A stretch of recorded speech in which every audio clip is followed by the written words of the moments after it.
Chapter 2. Pervy. Manipulations. Naruto sat quietly in an open outdoor cafe drinking some tea. It was just across the street and slightly to the left, or was it to the right, of a building with a giant world globe titled The Daily Planet, with the world spinning like it was the planet itself. Neat. A little bold for his taste, but still neat. A newspaper with honesty, integrity, and a beacon of light to expose the truth of dark things that seek to hurt humanity. It was no wonder Superman worked here under his human alias as Clark Kent. "Why must we sit here and do nothing all day?" asked Tala with a slight impatience in her voice, while she was dressed in casual street clothing, consisting of tight-fitting jeans, sneakers, a white t-shirt, dark jacket, and her hair braided. She also was wearing dark glasses, so no one would see her eyes. Naruto himself was dressed just as casually, though his jeans were more baggy, with a tight-fitting t-shirt, sneakers, and a grin on his face that could make the sun seem like a dimming light bulb. He was wearing sunglasses so no one would see his mismatched eyes, and no one really saw his whisker marks were entirely visible far away. And most just assumed they were just for show. "We are not sitting here doing nothing all day, my dear Tala. We are doing some spying on a member of the Justice League," remarked Naruto while sipping some tea. "And acting casual." "Spying? On a League member? But this is Metropolis. That would mean we are spying on him!" exclaimed Tala, so she didn't reveal who they were spying on, knowing that this person has super hearing. "Yes, you sound afraid," commented Naruto with a hint of amusement. "Of course I am afraid. The man has super hearing. He could be hearing this conversation right now," exclaimed Tala with worry in her voice. It was bad enough she lied to the Cadmus High Council about going to Metropolis for a week, under the pretense of scouting mystical locations where magic energies were still strong. But being here, spying on one of the Justice League founders, was even worse. What if they got caught? What if the League tried to interrogate her? What if Cadmus decided to interrogate her for lying? "Calm your thoughts, Tala. He can't hear us. I put up a sound bubble. No one can hear us outside of its range," said Naruto, knowing the sorceress was freaking out. "You could have told me that sooner, you ass!" exclaimed Tala with Naruto smirking at her. "I could have, but the sight of you flustered is a real turn-on. I'm almost tempted to bend you over in this public place and fuck you silly," replied Naruto, with Tala going red in the face at his words. "You wouldn't dare!" exclaimed Tala while she felt herself getting slightly turned on herself, but kept stamped down on it for obvious purposes. Too much risk, not enough reward. No matter many orgasms the man next to her could give with his skills in all things sex. "I said I was tempted. I didn't say I would do it. Not until we are in a more private setting in any case," replied Naruto, while Tala blushed harder, knowing he would ravage her at a later time. She learned from the past couple of days that this man's libido was very demanding when it came to wanting her. "Must you be crude and talk about sex like it's the most casual thing? And why must we spy on our enemy in the first place?" questioned Tala, with Naruto letting out a chuckle. "Says the woman who said the most interesting things when I went down on her not 2 hours ago. Besides, if I am to carry out my plan, I need to monitor the most powerful of all the Justice League members before I make my play to remove him from it," replied Naruto while Tala frowned at him. "Who is he behind the cape?" asked Tala at last curiously. "You don't know? It is so obvious to the point where upon seeing it makes you want to smack yourself in the face," remarked Naruto, with Tala scowled at him. "No one in Cadmus knows his identity. Trust me when I say the organization has tried to find out for years. No one knows. Not even Luther and Dr. Hamilton," replied Tala, since she knew Amanda Waller and General Sam Lane have wanted to know for years, so they could find those close to him and use as leverage. "Really? Some of the sharpest, most ruthless minds in all the world, and they can't figure out the identity of Superman himself, even when the man could standing there in his own disguise talking to them as if he was an ordinary person. That's just sad," remarked Naruto, while wondering how so many people who work for the only organization to rival the Justice League couldn't see the truth when it was quite literally staring them back in the face. "Well, not all of us are highly intelligent primordial god, capable of annihilating people with a flick of the wrist," commented Tala, with Naruto giving her sweet smile that didn't meet the eyes. "Now Tala, if you don't behave, I'm going to strip you naked and spank your incredibly hot ass here until both cheeks are red for all to see. I doubt you want that happen, since I will easily be vanishing from sight to let you deal with the fallout of such exposure," replied Naruto in a tone worthy of an Uzumaki, who did not like to be crossed. And sure enough, Tala decided to shut up while blushing red in the face since she knew better, then calling his bluff. While this was happening, Naruto returned to focusing on the Daily Planet, where his target was coming out of the building with one Lois Lane. Oh, if General Sam Lane could see his daughter now, speaking to Superman and not even realizing it.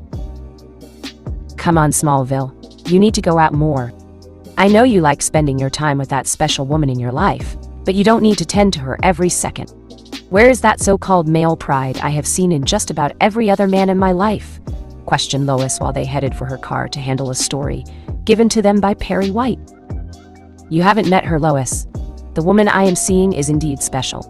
I would be an idiot to not spend time with her," replied Clark while getting in the passenger side of the car. "Typical country bumpkin education. I bet you never had an adventure in your life before coming here," remarked Lois with a smirk, before getting in and shutting the door. "You would surprisingly lose that bet, Lois," said Clark before Lois turned on the car and drove to their story, unaware of the fact they were being watched. Well, one of them was being watched at any rate. "That was Superman, but he doesn't look like him at all," commented Tala in surprise while wondering where she saw the man her lover was watching the two reporters from the Daily Planet. Of course not. When you see Superman, you see a man in a cape, in a blue suit showing off well-defined muscles, and flying around saving people. The man you just saw walking out of the Daily Planet looked like an ordinary man of the same build wearing a suit and tie, but was also slouching slightly to decrease his height, just a smidge. He does this just to continue fooling the masses, as well as wearing glasses that give him that nerdy look, and thus people do not associate him with the handsome face many women look at when they see the Man of Steel in person. The man is, for all intensive purposes, hiding in plain sight, said Naruto while Tala was shocked by this. I should report this to Cadmus. They will want to investigate this further, said Tala with Naruto shaking his head. No, that would be a bad idea, Tala. Cadmus would jeopardize my plans for Superman and Wonder Woman by extension, said Naruto, while he looked at her. You mentioned you had plans for them but never explained it to me, countered Tala with a hint of anger at being kept out of the loop at this point. Simple. I'm going to help Superman retire from being a hero of this world, and Wonder Woman is going to help me. In fact, she will be joining him in that regard, said Naruto with Tala looking even more confused. And how exactly are you going to pull it off? Asked Tala, knowing Wonder Woman would never betray Superman in such a manner. Not willingly. Fine. Spoil my fun. To answer your question, I will ask you a question in turn. What do you know of Wonder Woman's golden lasso? Asked Naruto with Tala, frowning at first since she had done her research into it per the command of High Council Committee of Cadmus. It compels those wrapped or touching it to speak the truth, even if they would prefer to lie despite its command. It is also rumored to make people bound to it do things by the holder, said Tala while Naruto smirked. It's not a rumor. That lasso of truth can do just that, replied Naruto with Tala frowning in confusion. And how do you know that? Asked Tala with Naruto turning to look at her and push his dark glasses down. Because while we are spying on Superman in his alter ego's form, one of my shadow clones has been spying on Wonder Woman. She's currently fighting some thugs and using the lasso of truth to keep them contained. I'm a natural sensor from my era when we could sense energy, and I have been analyzing the golden rope she uses from a safe distance. The energy within the ropes does indeed compel someone to speak the truth by actually suppressing the part of the brain that gives us the ability to lie. At the same time, the energy also covers other parts of the brain surrounding free will, so should Wonder Woman give a command, the energy would target the brain of the one bound by the rope, and implant the said command into the brain to be obeyed without question. Think of it like adding or installing any additional programs into a computer system it didn't have up until being placed inside, explained Naruto with Tala looking thoughtfully for a second, before frowning in confusion. But in order to use the rope, you would have to steal it from her, commented Tala with Naruto smirking. I have been known to possess the devil's luck, replied Naruto with a chuckle. You are crazy. You would have to sneak into her home or fight out in the open before taking the lasso of truth from Wonder Woman. She is an experienced warrior and is a master when it comes to fighting, warned Tala with Naruto shrugging. Why do you think I'm spying on her and Superman? I know one's identity. I follow one or both for the other to find out where they live and go from there, replied Naruto, like it was the simplest answer in the world. Has anyone ever said you had balls of steel to do what you are doing? Asked Tala with Naruto letting out an amused chuckle. All the time. My past lovers, chief among them. Including you too, replied Naruto in a mischievous tone, while Tala blushed and glared at him. Pervert, grumbled Tala while Naruto at her. You say that now, Tala, but this pervert has given you a total of 75 orgasms from this 1 week alone. Maybe you don't want me to keep doing that, remarked Naruto with Tala going pale in the face, knowing that despite his innuendos and crude comments, he had for all intensive purposes spoiled her with sex. If he decided to stop being intimate, her sex life would be non-existent from that point on, and her libido would no doubt suffocate from it. No other individual would be able to remotely satisfy her. She may even have to consider being with women instead of men if that happened. Sorry, whispered Tala in a submissive tone while Naruto smirked. Come on, we're heading back to the hotel, said Naruto while giving Tala a knowing look. Seriously? You want to have sex again? Now? Asked Tala with Naruto looking at her like he had been hurt. Oh Tala, you make it sound like sex with me is painful beyond measure. If that is how you feel, perhaps I should seek out another woman or women to satisfy my libido. Maybe I should find and seduce Supergirl. Or maybe her older cousin Power Girl. What was the name of the former Teen Titan? The one who had her mind scrambled a few years ago, had to leave the organization due to her libido being out of control, and later had to go into exile so she didn't use her training as a sex slave from her time with the Gordanians to ravage any man within 10 feet of her. Starfire, I believe her name was, correct? Asked Naruto in a mocking tone. You wouldn't dare, exclaimed Tala angrily while she glared at him right in the eyes. Oh, but I would. And don't even think about threatening me with your magic. You forget which one of us is the stronger entity. Besides, my libido is very demanding. And while you have done a wonderful job satisfying it so far, I am in need of more women to keep myself happy. I told you this before we left on this little spying mission, and why it had to be done. Surely you don't want me to be miserable. One woman alone cannot satisfy my sexual needs. You would be sore almost every single day if it was just you alone, and there is only so much punishment your body can take from the force of my hip smacking into yours, said Naruto with Tala, looking away and grumbling. It still doesn't mean I have to like it, grumbled Tala before she squeaked when one of his hands went to her tight jean wearing butt and held the woman close. It takes time to get used to such things, Tala. Believe me when I say I know. But we have plenty of time, and we both know you don't mind the sex we have, or the needed rest that follows, said Naruto with Tala blushing further since it was all true. She still didn't like the idea. Not yet. Apartment of Diana Prince later that night. Princess Diana, Wonder Woman, or also known as Diana Prince, when blending into the populace to live like a normal person, woke up groaning. She had spent most of the day as Wonder Woman, fighting bad guys, arresting bad guys, doing ambassador work involving various charities and other humanitarian organizations. What free time she spent was done as Diana Prince with Clark, but even he knew how tired she was from a day requiring the massive energy reserves of an Amazon warrior princess. When she finally got home, her body was exhausted and needed some much-desired rest to handle the next day. Only as soon as she got home, her mind suddenly became too dizzy to be the result of tiredness, and fell unconscious on the floor.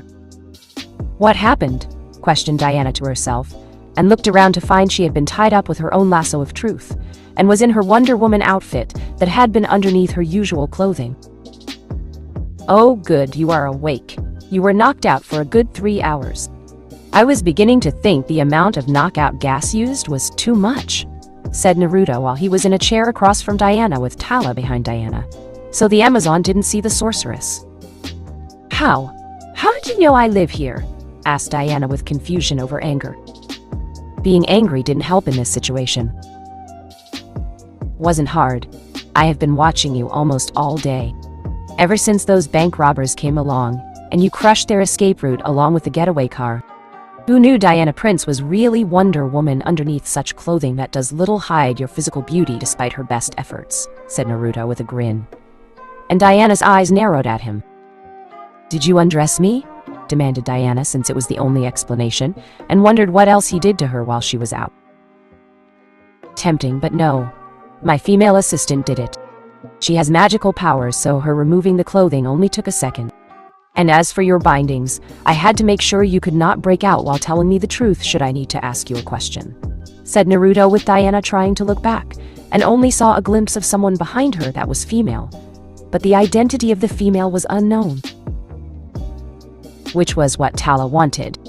If Diana somehow remembered tonight and saw her face, she would talk to Batman, who would try to match him up in his own database, or the one in the Justice League's main Watchtower. Tala didn't need to be flagged in their system and have Cadmus find out before they started demanding answers from her. Who are you? I have never seen someone like you before, and I don't believe we have ever fought in the past, asked Diana while seeing Naruto nod. My name is Jubi. That's all you need to know. As to why I am here, I'm here to help your lover by the name of Superman find true happiness, replied Naruto, with Diana now narrowing her eyes dangerously. Speak carefully, Jubi, or I will make sure you never harm a hair on Cal's head so long as I live, threatened Diana while Naruto raised a hand to calm the Amazon princess. At ease, Princess Diana. I have no intention of causing Cal harm. I merely wish to ensure your cooperation in getting him the happiness he deserves. A place to settle down. Form a family.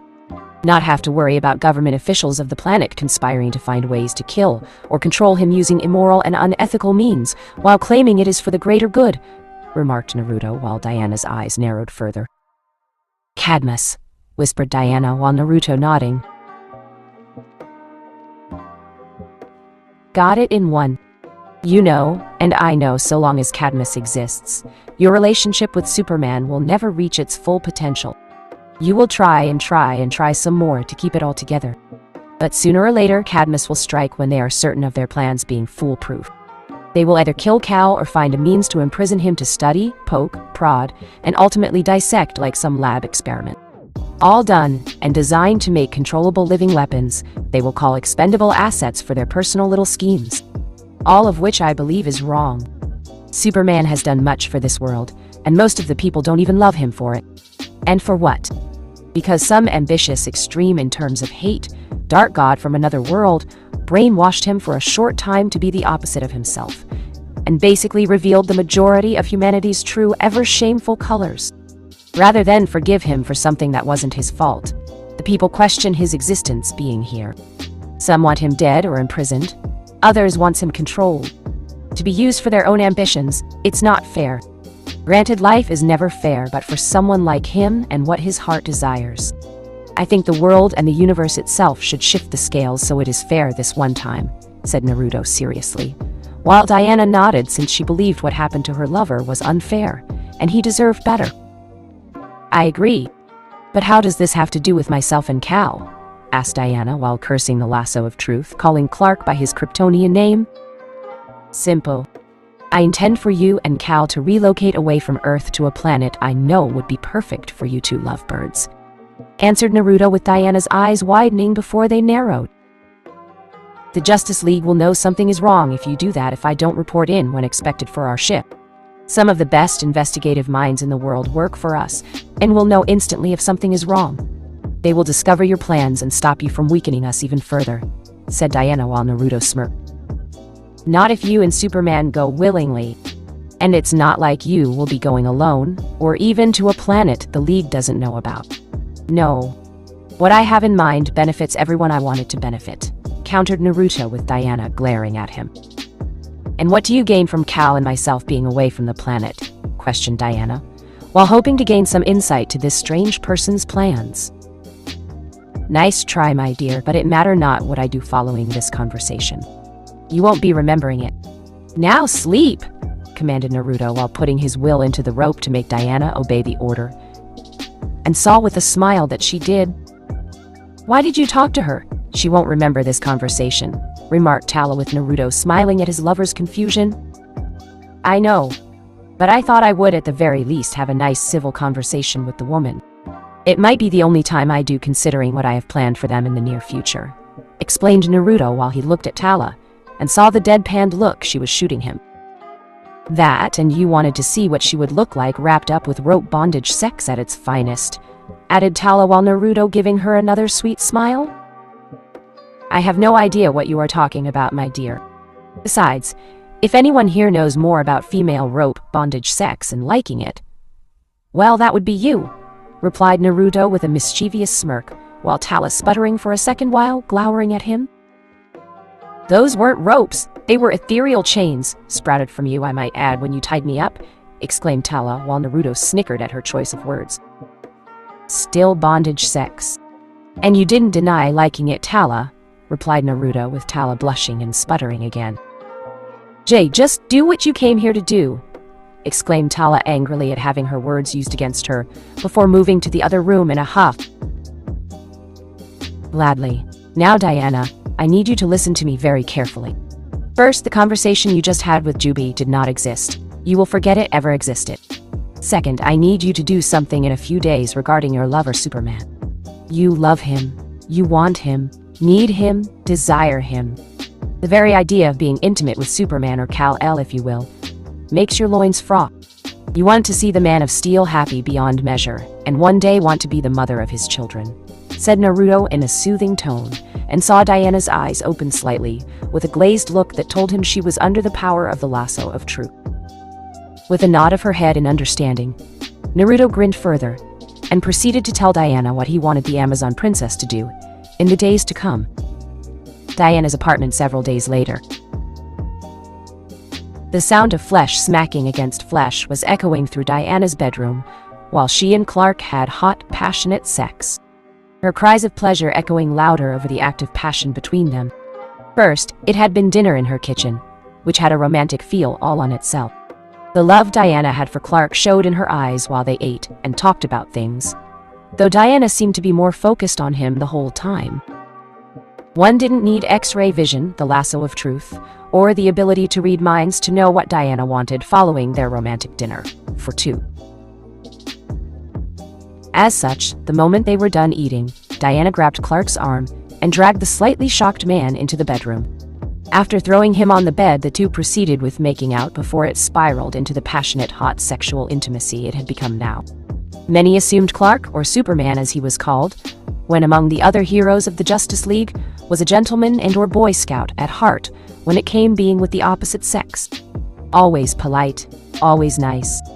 Always being the man a woman could take home to meet the parents and get the blessing of the father, or in Diana's case mother and queen of the Amazons, to date their loving daughter.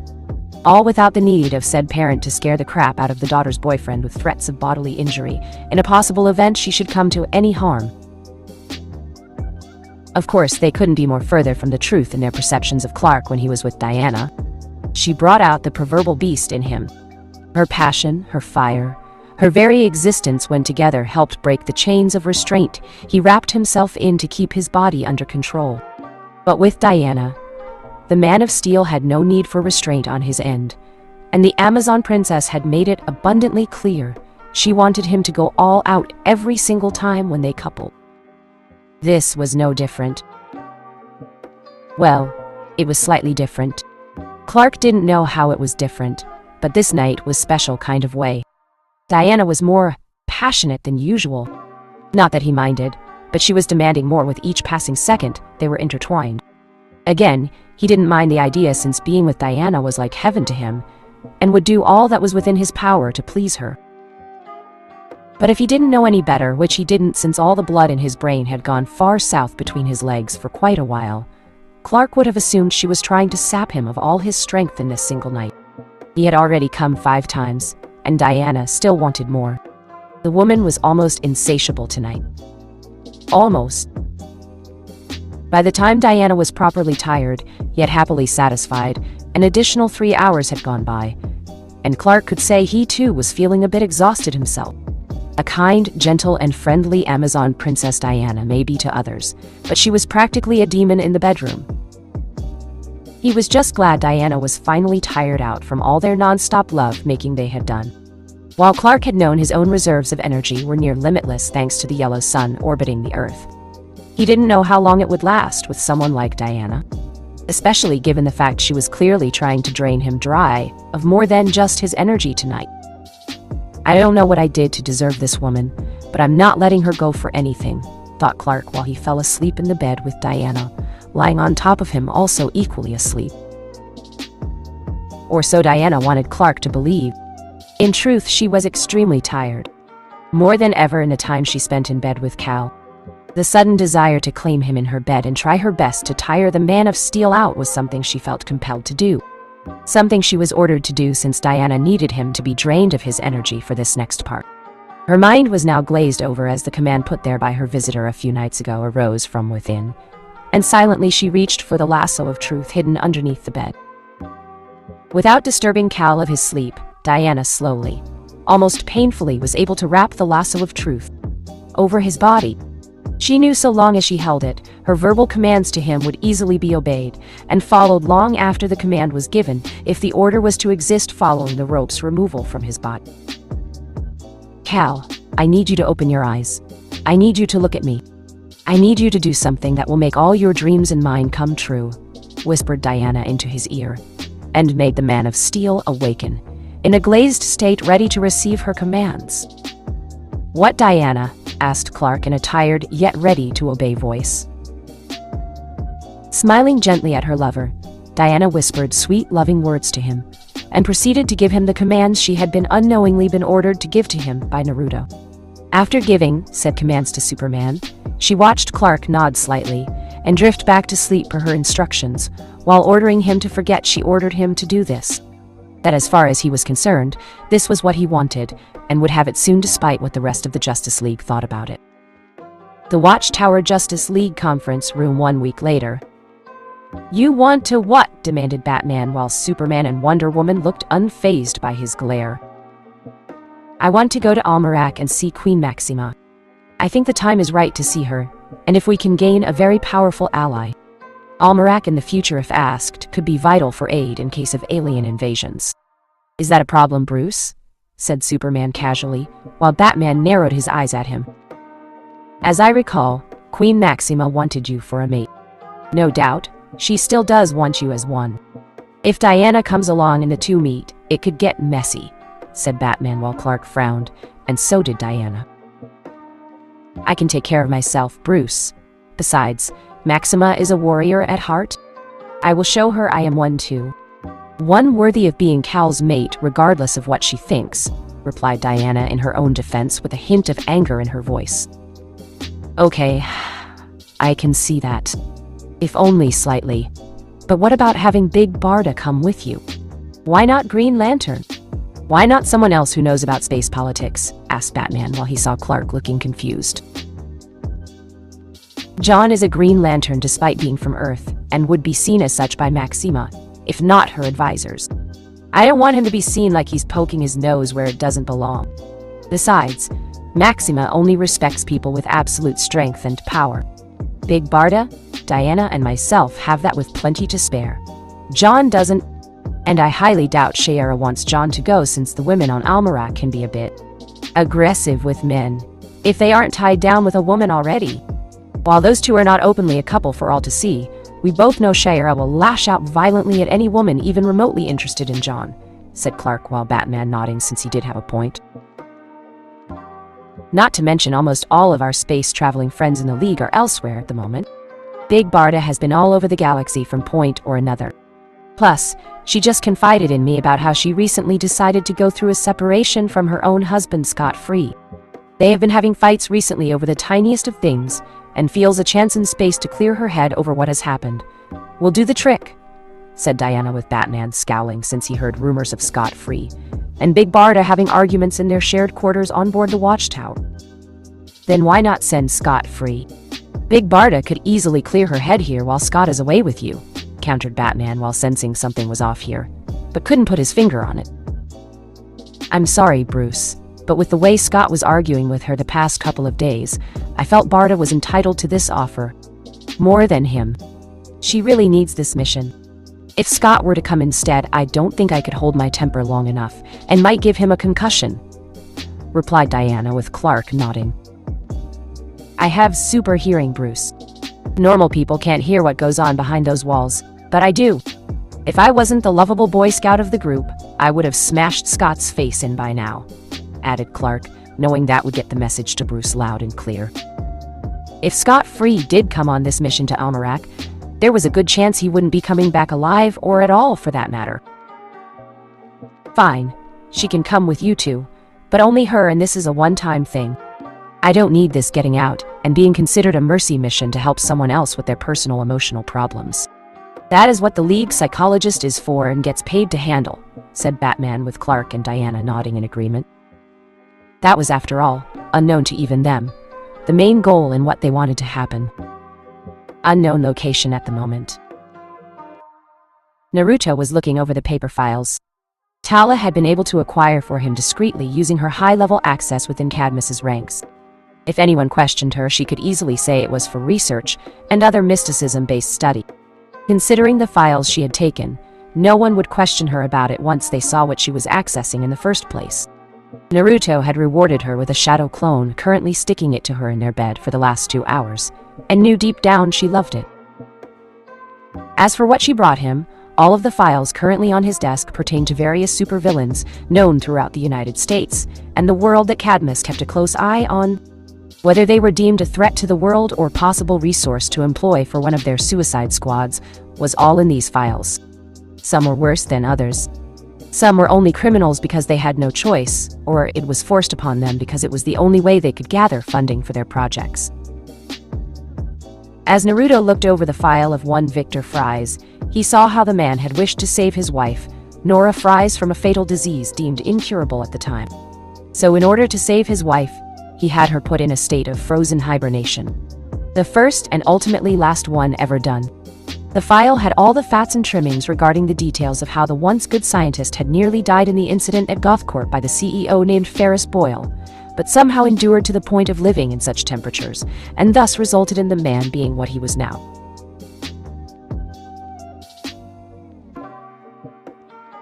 According to the file he was reading, his wife was still in her cryotube, but no one knew where it was save her husband.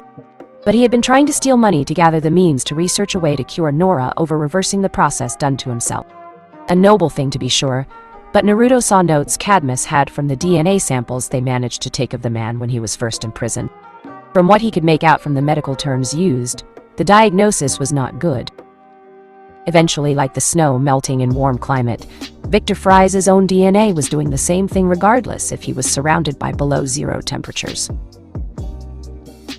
Cadmus was apparently working on some kind of cure for both him and Nora, but only planned to reveal the existence of both if they planned to recruit Fries for something that required his talents in all things cold, namely finding Superman's fortress of solitude for them and a means to get in unnoticed. Dr. Hamilton had been there a few times, but after the issue with Superman being a little testy with him regarding Supergirl, the Man of Steel didn't invite him over anymore, and on Batman's own suggestion had changed the security system to not consider Dr. Hamilton a friend. And rightfully so, given Dr. Hamilton was now a part of Cadmus in trying to combat Superman should he ever decide to go rogue again, whether by manipulation or of his own free will. I will have to balance the scales out sooner instead of later. First, I have to make sure my 3 targets get to Almerac without question. Then, I need to execute my plan to seduce those 3 female Kryptonians to my side. I'll start with Galatea since Tala can give me access to her within Cadmus. Not to mention Starfire is on and watched closely by the Justice League. That woman wears my favorite color perfectly, thought Naruto while thinking of the other heroes throughout the world, needing help on all things following the way of super pervert. He wasn't heartless or greedy in the ways of the super pervert. Unlike Jiraiya, he liked to spread the wealth in what he did when following such a path. Naruto had felt long ago that if people were to put down their weapons and keep the peace, the best way was for people to find their other half, get laid, and start their own family. A shift their priorities. distance, if you will, to something more personal, yet far more rewarding, that involved nurturing a family over trying to do something good or ill to the world. Of course, not everyone could embrace that philosophy, since some people seemed incapable of love, or wanting to form a family with that special person in their life. Naruto thought they were all idiots and decided it was time to do something about them, even if the Justice League or other authorities throughout the world refused to do it. Why must you bother with them, my love? The women you desire here outside of myself could turn against you, offered Tala as she walked, limped into the room naked, and saw him looking at the files from earlier. I'm only looking at the pictures, and you are just jealous, my sweet Tala. Besides, I would think the idea of dominating one, if not all 3 Kryptonian women here would appeal to you, said Naruto, while showing her the 3 blonde women, and saw Tala's eyes had a certain gleam of lust in them. In truth, Tala had been a bit curious of what it would be like to have a female lover in a relationship. Prior to Naruto entering her life, all the male lovers had left the sorceress unsatisfied, and considering the idea with each failed relationship with a man. Not only that, but Galatea was also starting to act a bit snobbish around others. Like she was the biggest bitch in Cadmus with the muscle and power to back it up.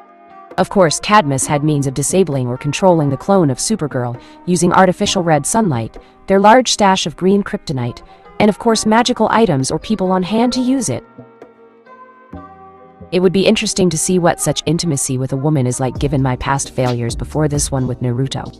Not to mention the idea of making that high and mighty Galatea submit to me in the most intimate way is a bit of a turn-on, thought Tala while she now imagined Galatea, or one of the other 2 Kryptonian women on their knees, tied up in her magical energy and forced to pleasure the sorceress how she saw fit.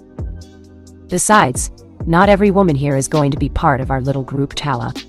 Look at this one, said Naruto before handing her a file.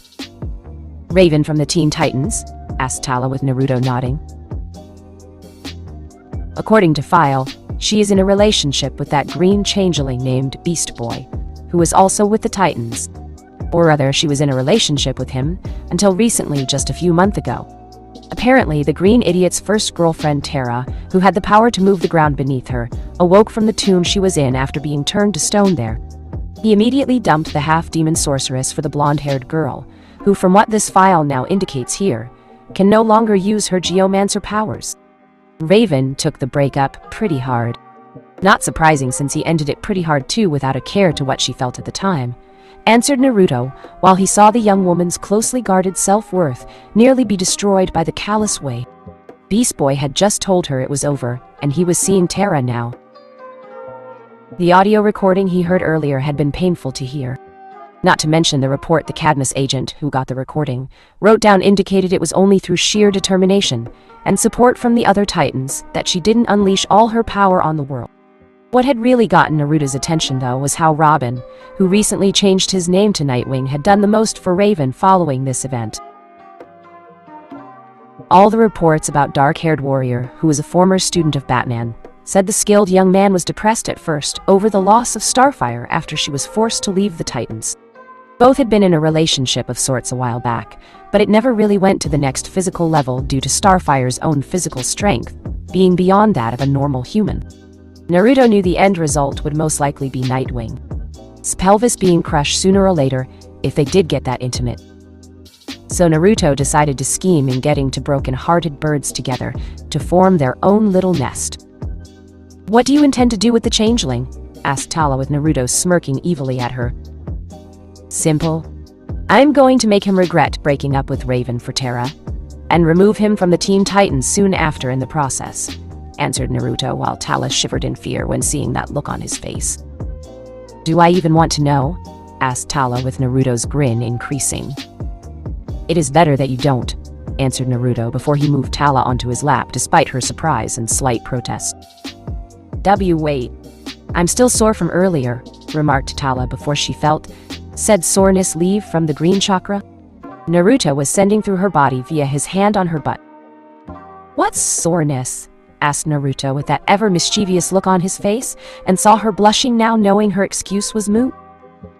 "You evil, glorious bastard," thought Tala while feeling his hands all over her and pushing all the right buttons with his cock, inserting itself into her body.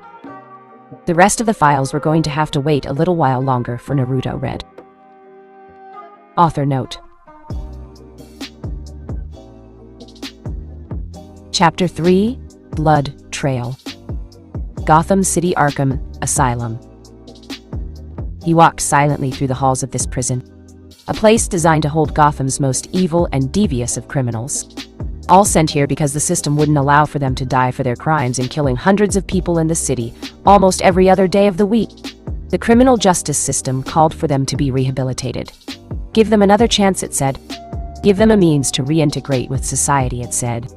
Lethal response to their crimes is wrong, unless under the most extreme of circumstance, the law said. Naruto disagreed. When you take lives, innocent lives, your life was forfeit in his mind. Look at the Joker, Scarecrow, Deadshot, Deathstroke. Practically all the monsters in the world wearing human skin lived because society refused to eliminate them. And all due to the fear that such a thing would make them more evil. Ah! Idiots, the lot of them in Naruto's mind. How many lives would be spared pain, suffering, and death if the Joker were killed, rather than being allowed to live? How many people not be assassinated if Deadshot and Deathstroke were dead in the next 10 seconds? How many lives did the Scarecrow torture and ruin with his fear-inducing hallucinations? Too many to count. Someone had to be held accountable, and who better than those who inflicted such pain on the innocent masses? And it wasn't just the convicts in this place who were evil. Some of the guards here were just as bad, corrupt, evil, bribed by those they were meant to keep locked away to give them whatever they wanted. Sometimes they even looked the other way when the more vile convicts wanted out of the asylum and gave them the means out. Access to security codes, guard rotations.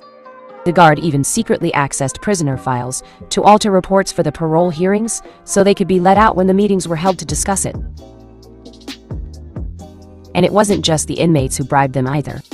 The files Tala provided showed Naruto that Cadmus had also invested in this place, recruiting some of the worst this place had to offer for making suicide squads to clean up the messes they made, but didn't want to see the light of day for the public masses, much less the Justice League to know.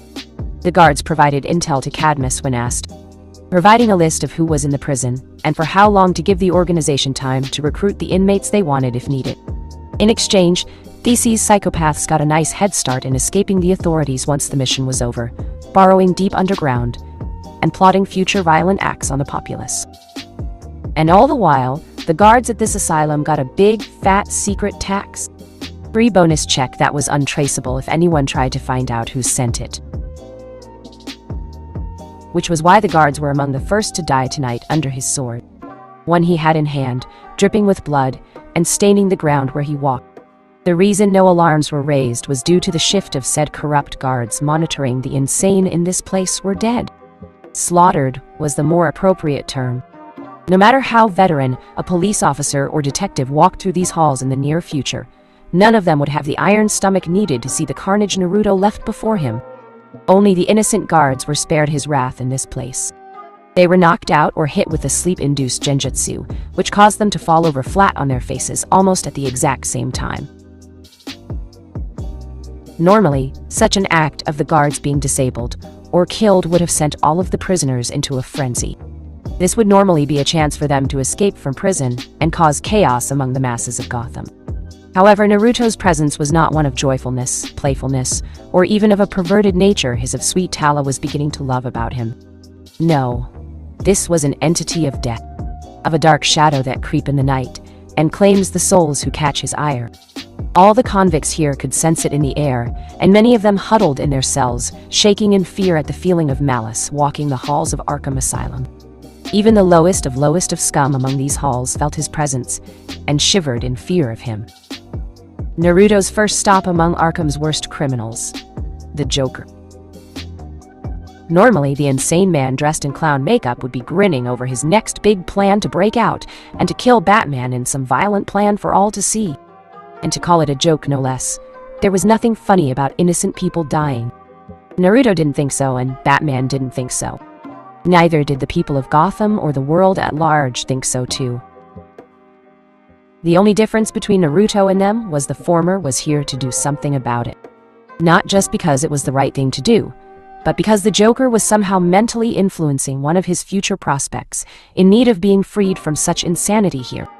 Fortunately, said individual was not here, and she was with another prospect Naruto was interested in claiming. But that could wait until later.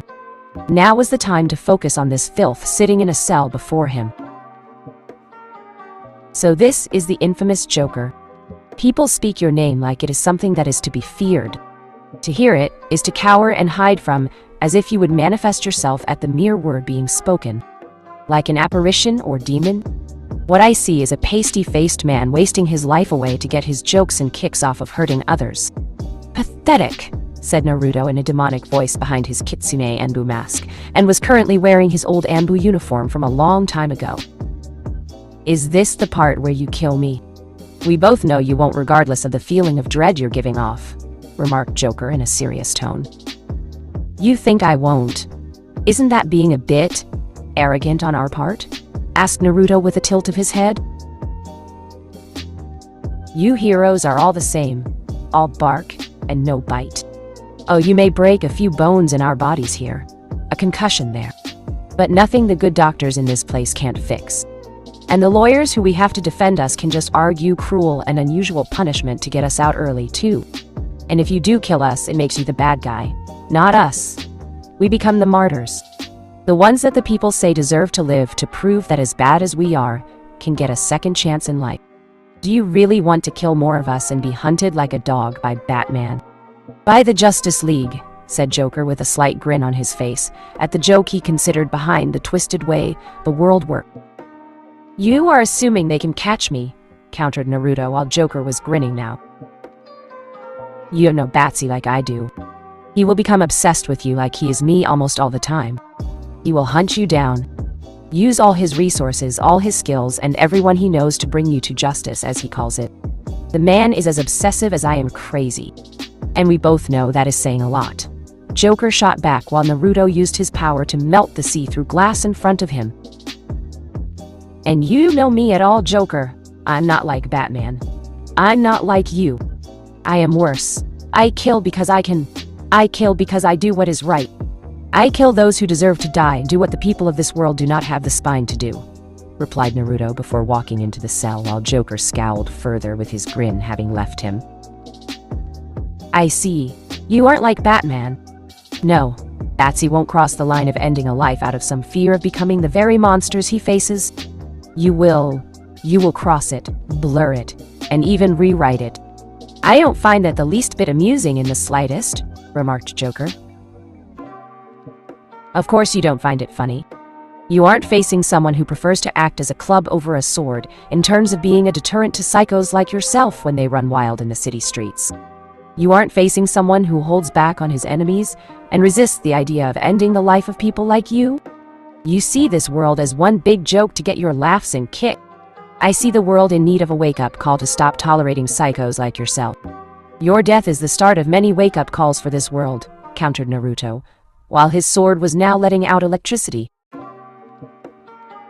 Before the Joker could say some witty remark meant to bring a laugh to his own person, Naruto struck viciously with his sword to the clown's heart and proceeded to fry him with it. The Joker's scream echoed throughout the hall for all the criminals to hear, and it terrified them beyond measure. Even Scarecrow, who was considered the master of fear for his use of fear-inducing hallucination, was scared beyond measure. He had also assumed this so-called hero was one of those who didn't cross the no-killing line and thought this fox-masked ninja wannabe was bluffing. But being in a cell across from the clown, Prince of Crime, allowed him to see how wrong he was, and how violent this new person was willing to get. When it was over, the Joker was a smoking skeleton for a corpse. His prison clothes were burned or destroyed in various places. When Naruto pulled out his sword, the body fell forward and turned mostly into ash. When he turned around, the sight of the neighboring cell holding Scarecrow came into his line of sight, and saw Dr. Crane was indeed terrified of him. As he should be given what Naruto looked like right now. Don't kill me, please, begged Dr. Crane while Naruto looked at him behind his kitsune mask while flicking the remnants of his kill off his... No, I don't think I will kill you just yet. I have something else in mind. Tsukiyomi! said Naruto after he changed his Sharingan and plunged the not-so-good doctor into a world of what could be called his own personal hell. All the people Dr. Crane tormented, hurt, and killed were attacking him, a brutal fashion of what was considered a mob mentality. They clawed at him, bit him with their teeth, and broke every bone in his body. When he died, his body rematerialized completely healthy, and the process would repeat itself over and over again for the next 72 hours inside his mind. While on the outside, Naruto had just stared at him for a few seconds and walked away when the man's eyes rolled up in the back of his skull before slumping over. Scoffing at such a pathetic man, Naruto moved further down the halls of the insane residing here. He walked by Two-Face, who Naruto knew would require some internal mental help to make the two halves whole again. He walked by the Mad Hatter, the Riddler, and Killer Croc before stopping at the cell containing Victor Fries. Ripping the cell open, Naruto ignored the bitter cold the room generated to keep the man inside alive. As for the man imprisoned here, he was exactly as the file Cadmus had on him stated. Emotionless, empty, ready to die should death come. In fact, it looked like Fries' was waiting for death to come and welcome it with open arms. Victor Fries, I presume, whispered Naruto, while Victor Fries nodded. And I presume you have come to kill me, assassin, replied Fries while standing up and made no effort to defend himself. You presume too much, Victor Fries. I'm not here to kill you. I am here to help you, said Naruto while Fries frowned slightly. You cannot help me. My condition cannot be reversed, replied Fries before moving to sit down again. What if I told you I could cure you? What if I told you I could make you normal? What if I told you I could save your wife and you could be with her again?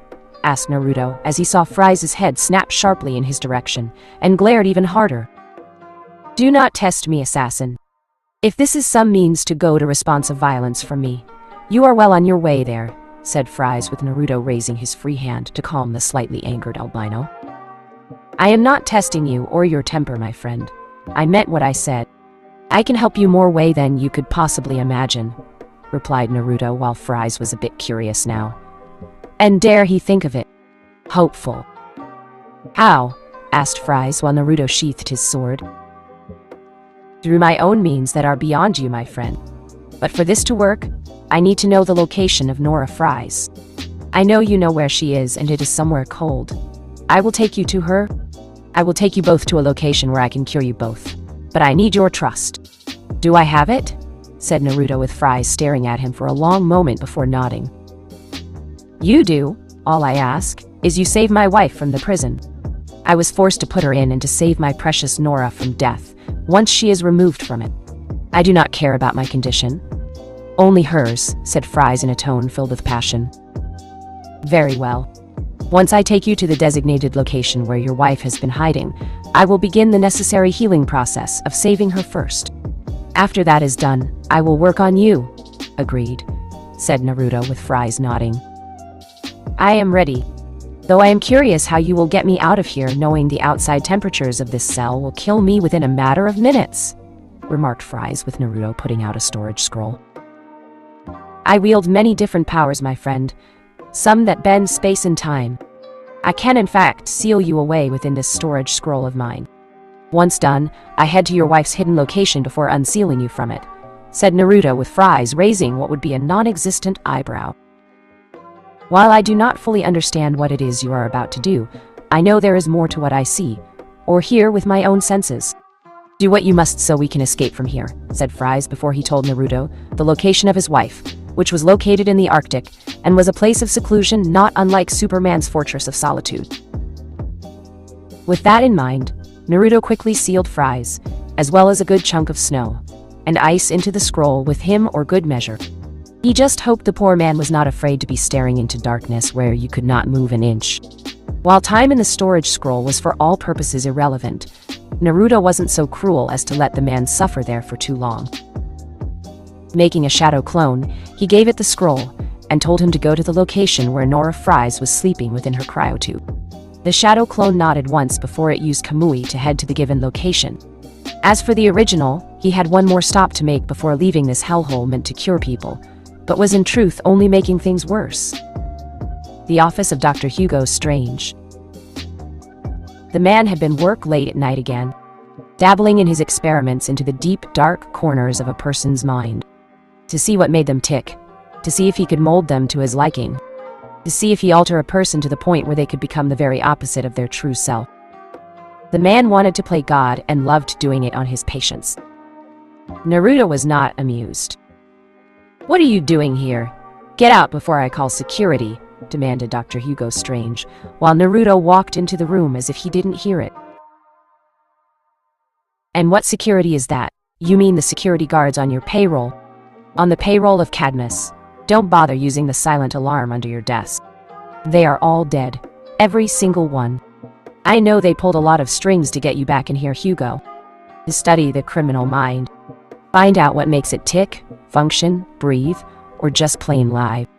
I know they want you to find a way to make criminals here controllable. To make them do just about whatever it is you want. So they can do whatever it is Cadmus wants. Which we both know is to bolster the ranks of Cadmus to one day fight the Justice League. Am I wrong?" replied Naruto while seeing the shocked look on Hugo Strange's face. "How do you know that?" demanded Dr. Hugo Strange, while Naruto chuckled behind his mask. "It's not hard to figure out. Cadmus wants a war with the Justice League, but they are not ready for one. The organization is using everything and anything they can get their hands on at this point that would be able to fight against every League member on the planet. Who better to bolster their ranks for the fighting when the time comes? Who better to fight heroes of the world than the villains they put away? Who better to warp the minds of these villains into being soldiers for Cadmus with you as the general? You don't have to be Batman to see just what Cadmus plans to do with you being placed here," replied Naruto. Knowing Hugo Strange's appointment here was strictly on the quiet side of things, and Cadmus put in a great deal of effort to make sure even Batman didn't know of the not-so-good doctor's involvement here again. "You won't kill me. You would risk Cadmus coming after you because of my position in their ranks. The Justice League will also come after you for ending my life. No one can hide from one of these organizations, much less two of them when they are hunting for the same person," countered Dr. Hugo Strange while Naruto chuckled. "They can try to find me, but in the end, it won't matter in the slightest," said Naruto, before he drew a tanto hidden within his sleeve and stabbed Hugo Strange into the wall with it. "Ack! You fool! My death will accomplish nothing," exclaimed Dr. Hugo Strange, while gripping the hilt of the tanto and trying to pry himself free. "Actually, it will. Your death leaves a blood trail for the Dark Knight to follow. A blood trail I can control and make go around in so many circles, the man will be too dizzy to see what else is going on around him." "Goodbye, not-so-good doctor," replied Naruto before he left the room before throwing an explosive tag behind him and made the room explode, which made the fire alarm go off, and the entire building from top to bottom to go into lockdown. Not that it could stop Naruto from escaping. One quick kamui to the Arctic and he was beyond safe from the persecution of any government on the planet. Arctic unknown location. Victor Fries watched with curiosity and a hint of impatience, while watching Naruto do what he considered to be his mystical work after creating a dome of energy that would keep the cold around Nora from hurting her. Of course, Victor had to stay outside of the dome of energy and the strange squiggly lines around it in order to live. But he didn't care about his life. Nora was his life. Without her in it, he was nothing. Empty. Hollow. He might as well be considered soulless. Nora was his soul. Victor had never been what you call a handsome man, so finding his other half was considered highly impossible for him early on in life, while dedicating himself to his scientific research. But then Nora appeared in his life. She was a ballerina performing at the Gotham Center for the Musical Arts and instantly took Victor's breath away. It was as if God had made an angel and sent her from heaven to the earth to show mortals the beauty of the light. To show him the beauty of the light. It took some effort, but he finally got a chance to meet the woman who had stolen his heart. Despite everything, Nora had loved him almost as quickly as he did her. She wasn't a shallow woman. Her spirit was as beautiful as the way she danced. Her smile lit up a room, and all basked in the warmth she generated from it. When they married, Victor vowed to love no other. He worshipped the ground she walked on. Her every command, every request, everything she asked of him he obeyed without question. She was his queen, his goddess, his entire universe, and he vowed to let no evil in this world take her from him. Not even death. or the illness that would cause it. Nora, I have done horrible things since becoming this way. I tried to avenge you, but I failed. When the time comes, I will get on my knees and beg your forgiveness for not only becoming this monster, but for the things I have done following it. I only hope that I am worthy of it, and above all else, your love, thought Victor, while he clenched both of his hands at seeing Naruto open the cryotube, despite knowing it was necessary given what the masked ninja had told him. I know you fear for her, Victor. What I'm about to do will no doubt make you feel this way. But don't worry, what I'm about to do will cure her. I promise. I have never broken a promise in my life to anyone. I won't start now. Those had been Naruto's words to him, yet until Nora was healed. Until he could hold his Nora in his arms again, or at least see her stand, without fear of the illness claiming her life. He would fear, yes, for the first time since the accident occurred, Victor Fries would allow the emotion known as fear to creep into his heart and mind. Gotham Police HQ Commissioner Gordon's office. It was a bloodbath, pure and simple Carnage. Never seen anything like it in all my years as a cop. All the rookies lost their dinners in there when we stormed the place. Even the veterans like me puked at least once. I can't remember eating half the stuff I retched up back there after I saw the carnage sprayed all over the place in some of the cells, said Detective Bullock, who had a paled face and surprisingly slimmer stomach at this point thanks to its contents leaving him. He had to eat a couple dozen breath mints to get the smell of puke out of his mouth. Not to mention the man wanted to take a super long shower at his apartment to get the smell of blood off of him. Security footage? Asked Commissioner Gordon. Since he had been sleeping when the call came in and some of the veterans he worked with in the past told him it was best not to go see the carnage himself after they got there first. Judging from the photos taken of the place, they were right. None. Some of the guards were dead too, butchered like most of the convicts who were slaughtered in their cells. Security cameras were turned off, all of them. The witnesses not killed were other inmates, who spoke of some dark weirdo in a ninja getup wearing some kind of animal mask, and killing some of the more darker elements locked up, answered Bullock with Commissioner Gordon frowning. What about the guards not killed? Not all of them were butchered from the report I got earlier, right? Asked Commissioner Gordon, with Bullock now scratching his head in frustration. That's just the thing, Carnage. None of them remember anything before it went down. One moment, it's business as usual that night, guarding the inmates. The next, bam! They suddenly fall over unconscious without a reason, and wake up to seeing us storming the joint demanding answers, answered Bullock with Commissioner Gordon frowning. At the same time, asked Commissioner Gordon. Yeah. It's like someone turned off a switch in their brains and made them fall over into dreamland. I thought they might be in on it, but they all gave the same story and all of the guards were on different levels at the time of the event. No way they could all just fall over at once in perfect sync, Carnage. The timing of it unnaturally perfect, said Bullock, who despite his eating habits, lack of tact, language, and occasionally crude humor was for all intensive purposes quite sharp in sensing when something was amiss. It was why the man was a detective after all. The greatest detective, but one you could rely on to have your back when it counted. Speaking of the greatest detective to ever live. Thanks for your help, Bullock. Go home and get some rest. Hell, take the next few days off. You deserve it. Lord knows half the precinct at this point deserves the next few days off, said Commissioner Gordon, with Bullock nodding. Thanks, Carnage. After tonight, a few days off doesn't sound so bad right about now. Not for nothing, but this incident might scare the criminals into not committing crimes if they fear something happening to them, said Bullock before he left the room. Your thoughts? Asked Commissioner Gordon to the shadowy corner where Batman was listening in on them. A new player is in town. One who came into Gotham tonight from the sounds of it. If an attack on Arkham was going to happen, someone would have known about it before now. This was done for a reason, but done at the last minute, or on impulse. The sheer brutality behind this attack suggests the attacker does not believe in redemption or rehabilitation for those he killed. In his mind, they deserve to be put to the sword, said Batman while he walked over to Gordon's desk and looked at the photos taken. But what about the other inmates this new guy spared? The Mad Hatter, Two-Face, the Riddler, and even Killer Croc were all there watching him walk by. Yet not one of them was attacked in their cells when it happened. Why spare them? Why spare them but not the Joker or the Scarecrow? Asked Commissioner Gordon curiously. Because none of them have a higher kill count or enjoyed the torturing of their fellow man.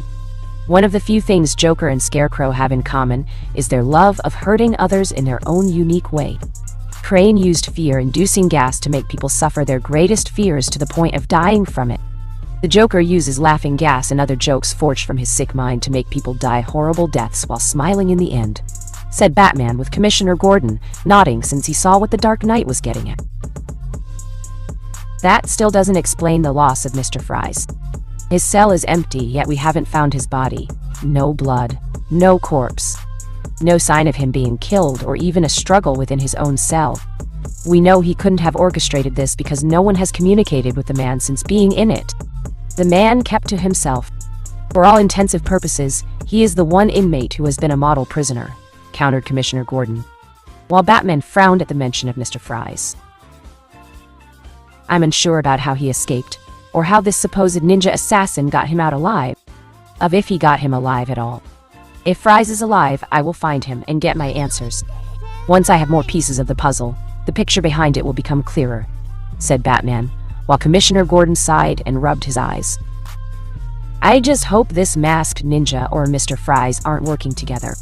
The last thing this city needs is some plot to possibly destroy Gotham, said Commissioner Gordon, before he looked up and saw Batman was gone. He hated it when the man did that. The Arctic at the moment. Nora, whispered Fries, when he saw the woman was freed from the demonic mouth that had swallowed her whole and was chewing on her form with glowing eyes. When he first saw the creature and it devouring her, Fries had banged against the barrier, screaming her name. The idea of his beloved wife, his treasure, his star, and soul being devoured by this demon brought the fear he felt back 1,000 times over. If he could cry tears right now, Fries knew he would have done it already, and fell to his knees when taken into its mouth. But now she was out of the demon's mouth, alive from the breathing he saw from the rising and falling of her chest. I told you I would help you, Victor. I am not a liar to those I help, said Naruto while he ran a medical scan over Nora Fries, to ensure it worked, and was pleased to see the woman was 100% healthy again. Forgive me. I had feared the worst. Without her I am nothing, remarked Victor, while seeing his wife now on a table Naruto had somehow conjured seemingly out of thin air. Well, she is alive and healthy now, sleeping for the most part. I placed a special seal tag on her forehead to keep her that way for now. The last thing she needs is to wake and see you here like this, replied Naruto with Fries nodding, but frowned all the same. Please wake her up. I need to tell Nora what I have become, what I have done. I will not hide anything from her. I will either have her forgiveness or scorn. So long as she lives, I do not care which, said Fries while Naruto looked at him for a second before sighing. Okay, my friend. But I hope she is as understanding as you believe, remarked Naruto before he walked over to the tag on Nora's forehead and removed it. And sure enough, Nora Fries awoke from her long slumber.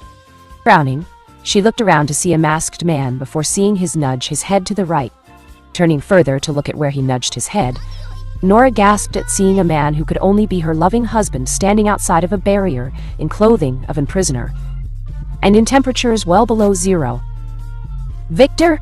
Asked Nora with Victor Fries nodding. Nora? My wife. My treasure, whispered Victor happily while seeing Nora rise from the table and held carefully by Naruto when she wobbled. What has happened? Where am I? Why do you look different? Asked Nora while she was helped by Naruto to the barrier to see her husband still on his knees. I have done horrible things, my Nora. After you were put in the cryotube, an accident occurred from interference of a third party resulting in what I am now. I thought you had died after it happened, and as such, I became a monster fueled by vengeance. I vowed to avenge you and destroy the man who ruined everything. Only later did I find out that you were alive, still in your cryotube, preserved, protected from the disease that would claim your life. I tried to gain the funds needed to continue my research to cure you of your disease, but the only way to do it was taking the money through crime and hurting those who stood in my way. I am not worthy of your love, my Nora, and can only beg for your forgiveness of what I have done. If you do not wish to be with me ever again to scorn my existence, I will understand and accept it without question. My only wish, my one true desire above all else, is to see you happy, healthy, and to walk in the warm sunlight. To dance as you danced all those years ago when I first saw you and stole my breath away, said Victor, as he stared into Nora's shocked eyes, and she knelt on the ground so she was eye level with him. Victor, you know I have always loved you. I have loved you since the day we met. Your smile, your shyness, your devotion to me, and your work in wanting to save lives. You didn't have to do what you did to avenge me. Even if I died, we would have been together again one day in the afterlife. Surely you believe that, replied Nora, while Victor nodded his head. I know, but the idea of you dying so soon, it was an injustice in my eyes. You deserve to live a long life, my Nora. So I chose to combat the disease and death itself. My own physical condition is the result of my war with it. I willed myself to live through the pain that came from becoming this with the desire to avenge you, to make those who hurt you know what it means to be hurt beyond measure. In my nightmares, I saw you staring at me behind a frozen prison walls, begging me with frozen eyes to save you. And in those nightmares, I was powerless. You are what matters most to me, my Nora. My love, my sacred treasure, said Victor with his eyes showing emotions he had long since buried deep within his nearly frozen heart. Oh, Victor, exclaimed Nora as she cried at hearing his words. Do not cry. I beg of you, Nora. I deserve your scorn. Your rejection, replied Victor with Nora smiling at him while she cried. I love you, Victor. I always will love you. My only wish now is for us to be together, said Nora with Victor touching the barrier, and saw her doing the same. Nora, whispered Victor while he saw her love for him in those eyes. I wouldn't worry about that, Victor. I can do the same for you as I did for Nora here. It will be different, but in the end I can make it happen, said Naruto, as he had read the Fry's file over and over again while acquiring the only other copy of the incident that made Fry's what he had become. It made his blood boil seeing such a brilliant, smart man who loved his wife, in such a way become this monster driven by vengeance. Thank you, my friend, but you do realize that I am still a wanted criminal because of my escape by your hands. I will be pursued by Batman and possibly the Justice League, said Victor, while Nora looked worried since she didn't want to lose him so soon. Leave that to me. Until then, the two of you are going to be spending some quality time on a warm beach, enjoying the bright warm sun, said Naruto with a smile behind his mask, knowing these two lovebirds were going to be spending a lot of time together, once he fixed the man's condition. Wayne Manor days later. Is something on your mind, Master Bruce? Asked Alfred, while Bruce Wayne ate his morning meal and drank his coffee with the morning newspaper in hand. Just thinking, Alfred answered Bruce politely, but still serious all the same. About what happened at Arkham Asylum a few days ago, surmised Alfred since he saw the news report on TV, and the papers were still buzzing about it. Yes, countless dead, inmates and guards alike, one inmate missing. Not only that, but I just learned Dr. Hugo Strange was working in Arkham at night thanks to Cadmus, said Bruce with a frown on his face becoming a deeper-looking scowl. Disturbing. Given Dr. Hugo Strange's skills in manipulating the mind and twisting it, I fear he was doing something worse besides treating the inmates that were under his care, concluded Alfred with Bruce nodding. That was what I concluded as well. I would have accessed the files in his office, but it was destroyed along with him. A sword to his gut while pinned to the wall. No doubt from the ninja assassin who attacked Arkham, said Bruce, while wondering who had been the mysterious assassin that made so many inmates within Arkham fear him over himself. Could he be from the League of Shadows? An agent of certain leader you don't wish to be spoken, asked Alfred with Bruce, not liking the idea of that man doing something like this in his city. No, it's not his style. He gains nothing from killing so many. Even if it was to make me look bad, the man doesn't work that way, concluded Bruce while Alfred nodded. Some new assassin. Apprentice of Deathstroke or Deadshot? Asked Alfred since he knew his master fought quite a few assassins in the past, and at times were looking for potential students to carry on their work in the event of untimely death. It is possible, but I would have heard of either one taking on a student by this point. One hasn't taken an apprentice since his failed attempt with that geomancer named Terra. The other uses guns and is not into the whole ninja field. No. This is an entirely new player and is not tied to either one. This is a being of pure darkness, born of the shadows at a level beyond my previous foes," concluded Bruce, while Alfred made a noise. "Speaking of former students, how is Master Grayson?" asked Alfred, since he missed the young man, who left to form the Teen Titans and wished to go beyond Batman's shadow. "Fine, from what I have been able to gather.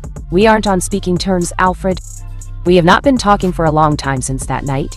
He punched me right in the face," replied Bruce, while he glanced at his oldest, most trustworthy friend. "Well, you did keep Barbara Gordon's identity as Batgirl a secret from him for a long time. Not to mention you didn't go to his graduation.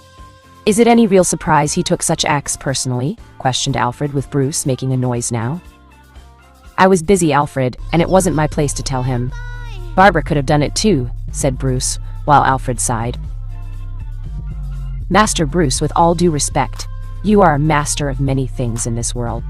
You are a master of martial arts, science, psychology, the occult, the understanding of magic, and the supernatural that goes beyond imagination.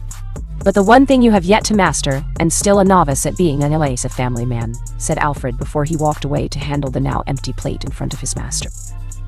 Bruce grimaced at Alfred's words and hated the fact the man was right. He also hated the fact Alfred got in the last word so it could hit home. Tropical Island classified location. Starfire was swimming quickly through the water. She loved the feel of it every time she went for a swim. After the incident where her mind was scrambled to the point where she couldn't remember much regarding the time spent with the Titans, Starfire had found the sudden urge to be with any man catching her fancy. The Tamaran woman's torturously implanted programming to be a sex slave by the Gordanians had kicked in with the desire to sleep around, as humans called it, with whoever she found desirable. This, of course, made things a bit problematic for not only herself, but the Titans, and the Justice League, given her situation, made Starfire's ability to live on the planet sketchy. On one hand, she was a strong warrior and valuable asset should the Earth be invaded. On the other, such things were in question due to her situation in being something else that was not warrior material.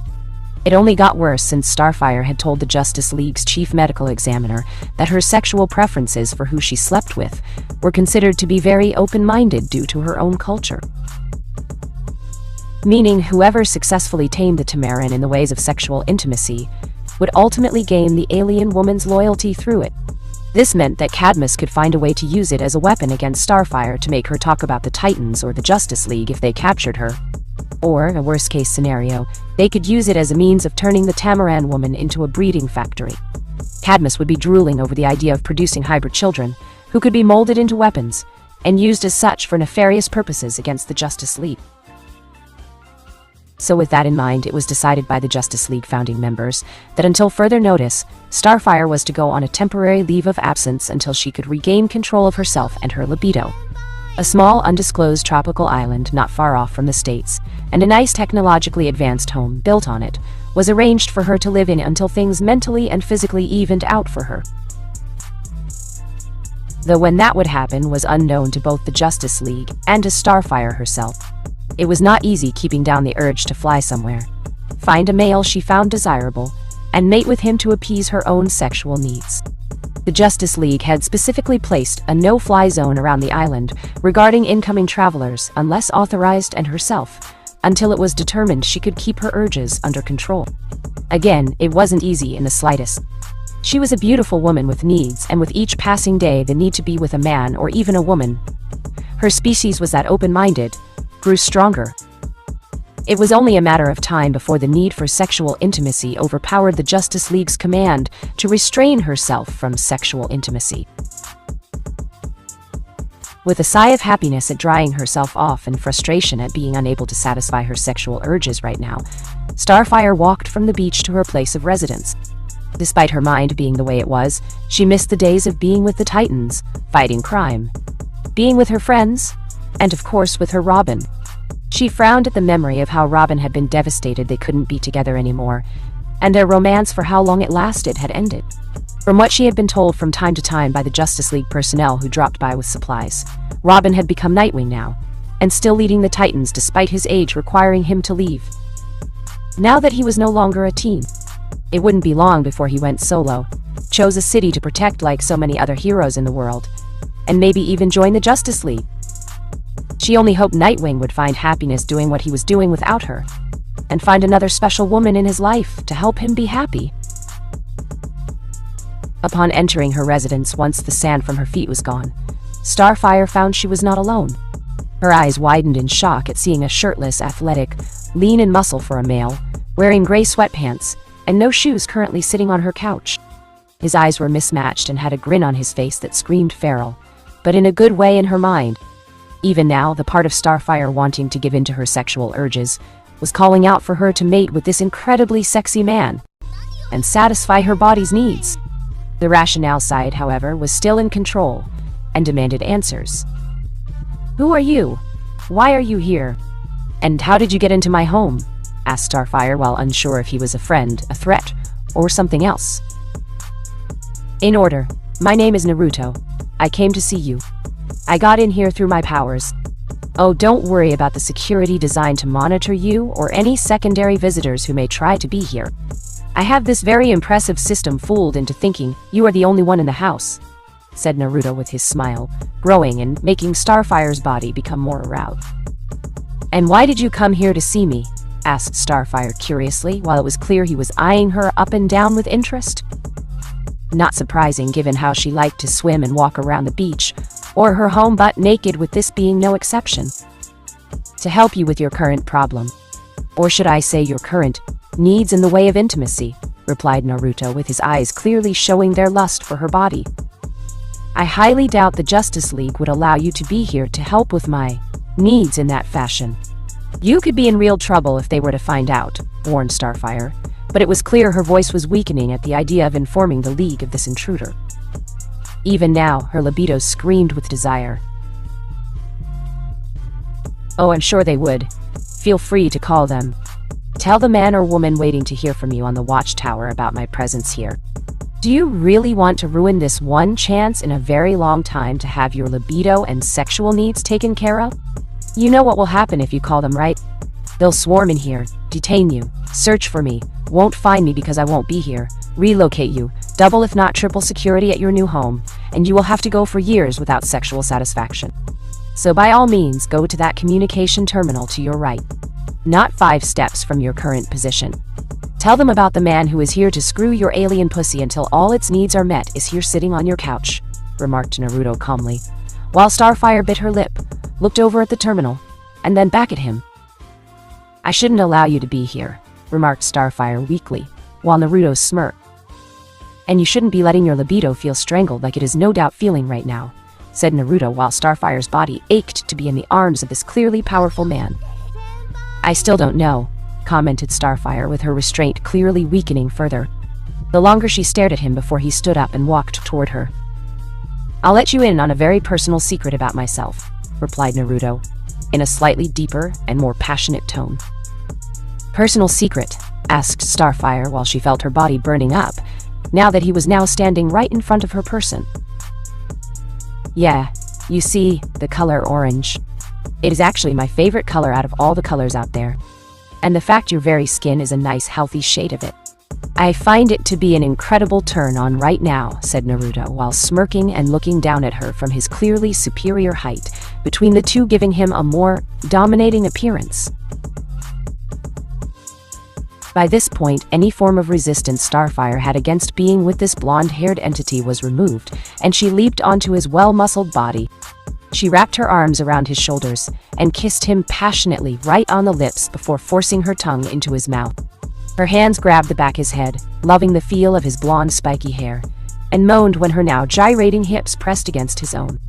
She knew instantly from what she felt regarding the massive hard-on in his pants that Naruto would be the one to satisfy her sexual needs. He wasn't like normal humans or meta-humans or any other male being on the planet. This man was here for a single purpose, and by all the gods of the universe, she was going to see to it he carried out said purpose by satisfying her body in every way possible. "Eager, are we?" asked Naruto once she came up for air following the kiss. "No more speaking. Strip. Now!" demanded Starfire, while she moved her hips and pressed herself further against him, and wanted what he had there. "Damn, I love being me right now," thought Naruto with a mental smirk before he had managed to make it to the bedroom, having scouted the entire house when she was out, and removed his sweatpants with ease. Much to the joy of the hot alien woman, on her back, and on the bed.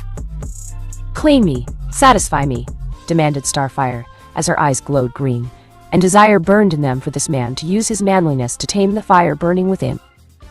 "As you wish, my horny alien slut," replied Naruto before was on top of her once again, and his erection slowly making its way inside of her womanhood. As for Starfire, she didn't care about being called such a thing. What mattered was being satisfied sexually by this man. He could call her so many things under this planet's sun, and wouldn't care. All she wanted was this man's cock in her pussy and ramming it into her nonstop, until she was exhausted. Starfire would gladly become whatever he wanted her to be, if he was capable of meeting her high standards of sexual intimacy. It didn't matter if he was a bad guy, good guy, or something in between the two. All she wanted right now was this man to give her orgasms, and lots of them. "So big. So big," whispered Starfire as she felt him enter her, and felt pleasure from his thrusts. "So I have been told," whispered Naruto back while he was kissing her, and attacked one of her impressive breasts with his mouth. Starfire found herself in heaven with Naruto working his magical hands over her body and his cock within her body. She must have screamed out in pleasure in several different alien languages unknown to Earth, and of course the English language itself on how great this feeling was, with him inside her body.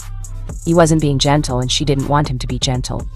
Her body wasn't fragile like most human females on this planet. No! Her body was strong, fit, sexy, and could take any hit in a fight that could rupture a normal human's internal organs, while she only got a minor bruise. "Keep going! I'm so close, so close!" exclaimed Starfire while Naruto kept pounding into her without mercy. Just the way she liked it. "So tight, you haven't been with anyone in a long time," exclaimed Naruto while Starfire held on to him while he thrust into her. "Nightwing was my first when he went by Robin. He was good to me, but we could only do it that one time. I badly bruised him when it was over," confessed Starfire while she felt him speeding up and trying to bring about her orgasm. And no doubt couldn't risk being injured further while on the job. Wouldn't do any good to be put on inactive duty for non-crime fighting related injuries, thought Naruto, but still filed it away in his mind for later. "I can feel it. I can feel it. I'm going to, oh, 20 all," screamed Starfire as she came hard and held onto Naruto with her super alien strength. Naruto, for his part, came hard too. The woman's pussy was a vice beyond measure, and she was seriously milking him for all he was worth. Damn, this woman was going to spoil him. Of course, Tala was no slouch either when they coupled, and Starfire would clearly be a repeat with him in the near future after today. "Damn, that was awesome," whispered Naruto while breathing a bit heavy and Starfire doing the exact same. Please give me more. Please tell me you can give me more," breathed Starfire while hoping he could give a repeat performance. "I can give you more, no doubt. The only question I have for you, my dear, is how far are you willing to go to be with me?" questioned Naruto before Starfire managed to roll them until she was on top, while they were still connected at the hip. "If you can satisfy me for the rest of the day, I will be with you to whatever end," replied Starfire while she saw Naruto grin and grab her well-developed orange-skinned ass with one hand. "The rest of the day? I was expecting a challenge," replied Naruto before he grabbed her breast with his remaining free hand and enjoyed playing with it. Starfire enjoyed it too, and she would be enjoying it along with the rest of his actions for the rest of the day, well into the night, well into the week. Author note: yay, another chapter, much longer and more serious too. A chunk of this was actually part of the previous chapter, but it made no sense to have it there, so I placed here instead. I can't have him being pervy all the time, no matter how tempting. He has to do some of the needed grunt work, and in doing what the Justice League won't do. Batman, of course, is now on his trail, but before you think it is too soon for that to happen, remember this is what Naruto wants him to do. Chase him. Follow the breadcrumbs, or in this case, the blood trail he leaves behind, and ultimately controls through his actions.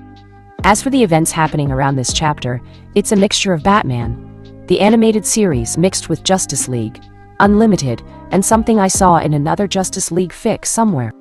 I forget which one or where it was I saw it, but I remember enough to inspire this chapter's creation.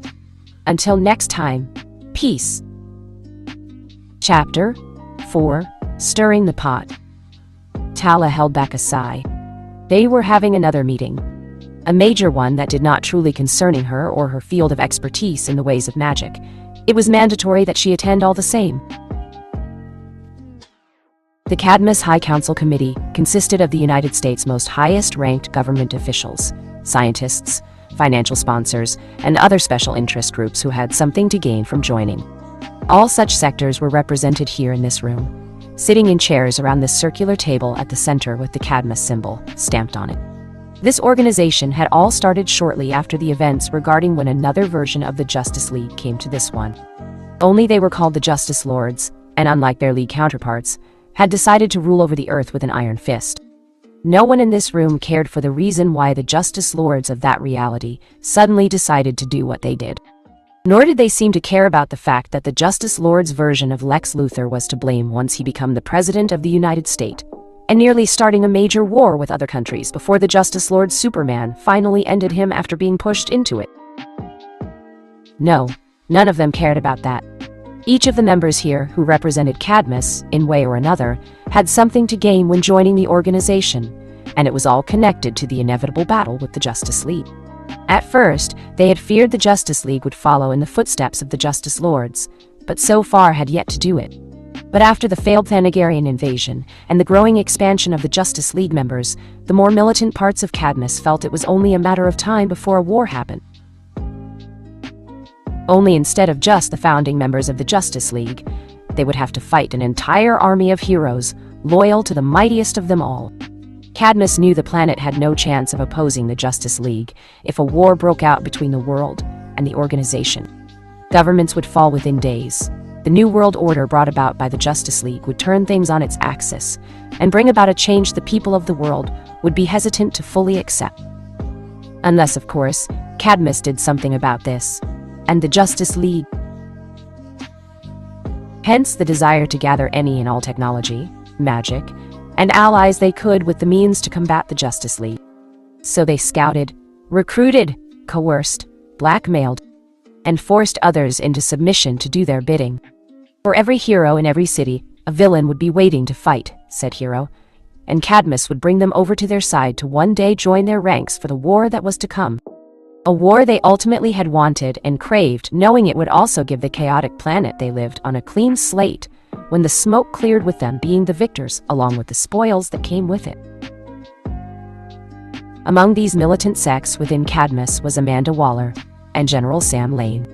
Of the scientific sect was Dr. Hamilton, who had once been a friend of Superman.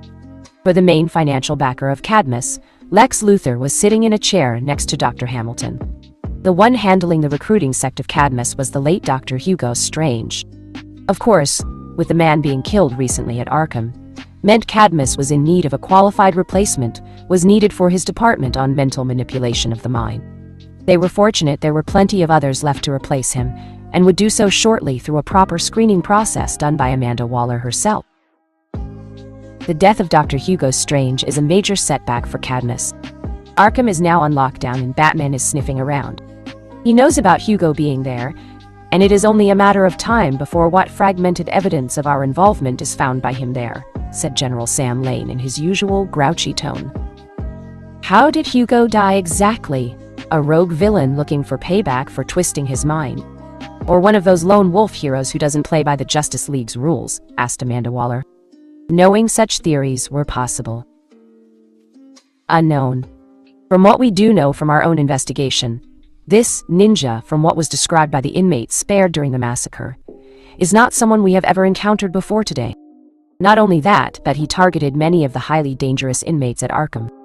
The ones many in the public eye feel are beyond redemption and should just be given the death penalty for their crimes, replied General Lane while Amanda frowned. What about our contacts with various mercenaries? Could this individual be one of their apprentices? Proving his right to be on his own, questioned Waller, knowing that was another possibility. No. I checked and double-checked the information myself regarding such a possibility to the point where I contacted such individuals. Neither Deathstroke nor Deadshot have taken any recent apprentices, though they are willing to take up the contract for killing such a person if we are interested, provided we can match their ridiculously steep price when asked," remarked Lane, while hating the idea of Cadmus having such mercenaries on call, but with steep financial tags attached to them when such people should be forced under their employment. "We will keep that in our back pocket for now. What I want to know is who this person is behind the mask.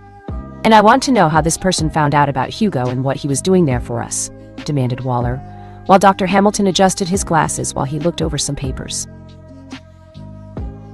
"I have studied what I could from the event, but there is little in the way of analysis to determine the identity of this ninja. The weapon, which killed Dr. Hugo Strange, is called a tanto if I am reading this correctly. It is a sword design which originates from Japan.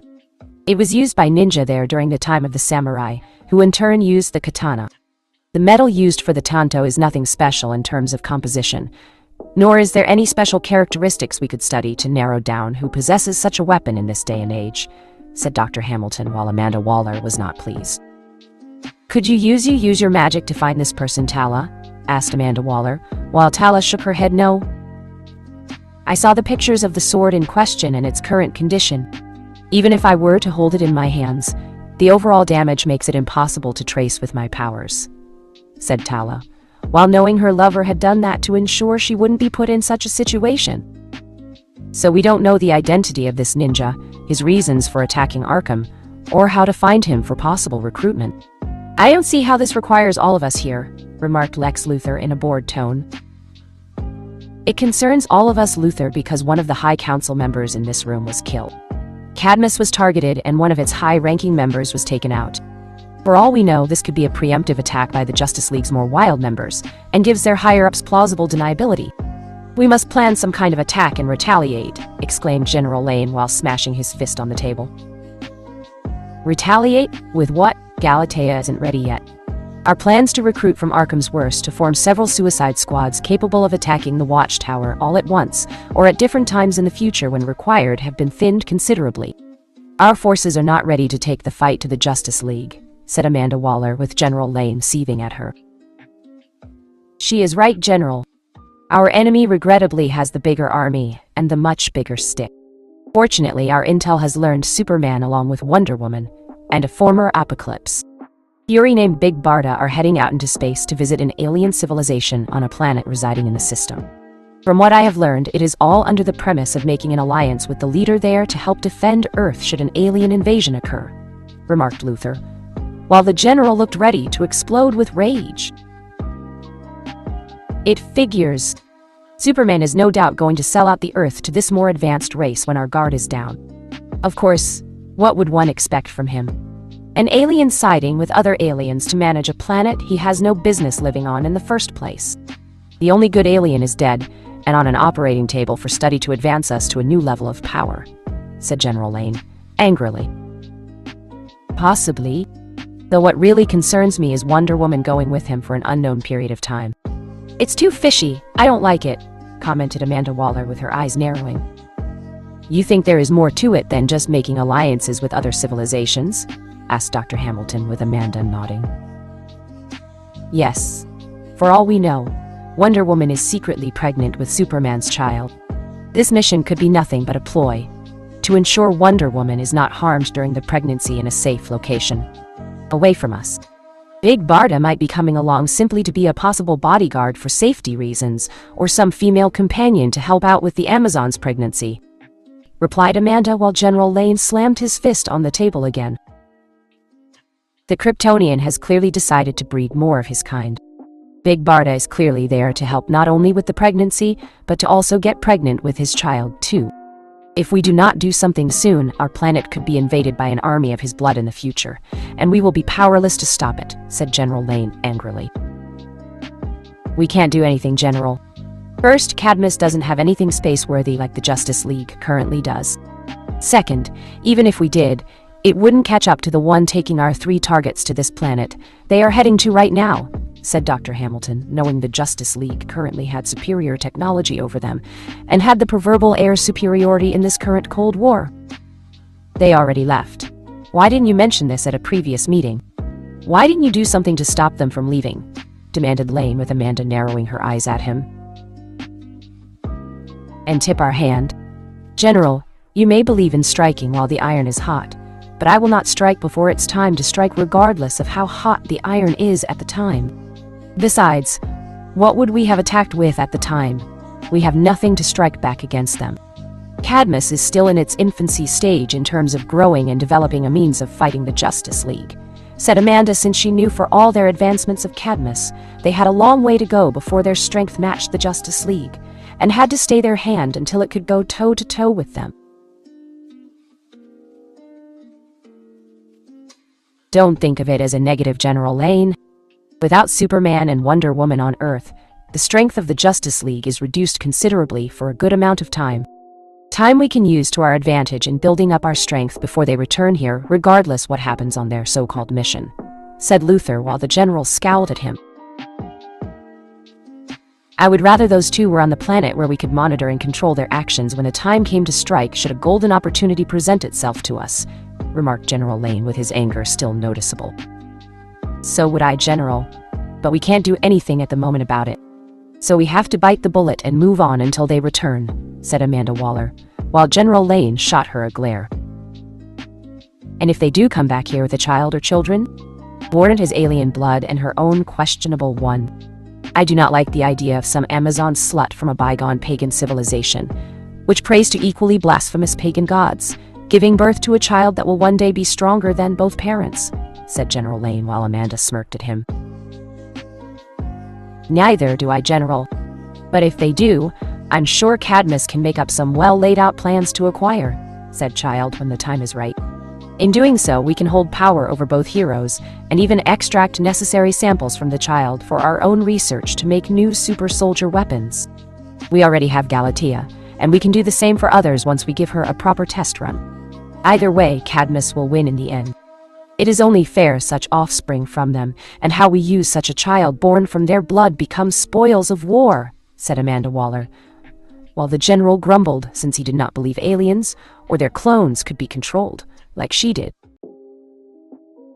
Humans enhanced and trained to fight while conditioned to be loyal soldiers of Cadmus were the way to go. Born on Earth and thus fight for Earth when called upon. Not aliens with no true ties to the planet. He agreed with Waller that aliens, along with everything they possessed, were property and tools to be used by them when caught. Since aliens were not human, they didn't get rights or protection of any kind while on this planet. But at the same time, General Lane believed they should be kept in cells and be forced to obey orders when given, with a punishment for disobedience being death.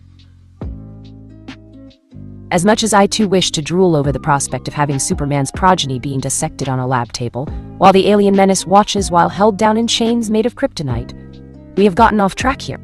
This meeting was to discuss the situation regarding the mysterious ninja assassin and what he did at Arkham Asylum, said Luthor, while Amanda Waller and General Lane turned their attention to him.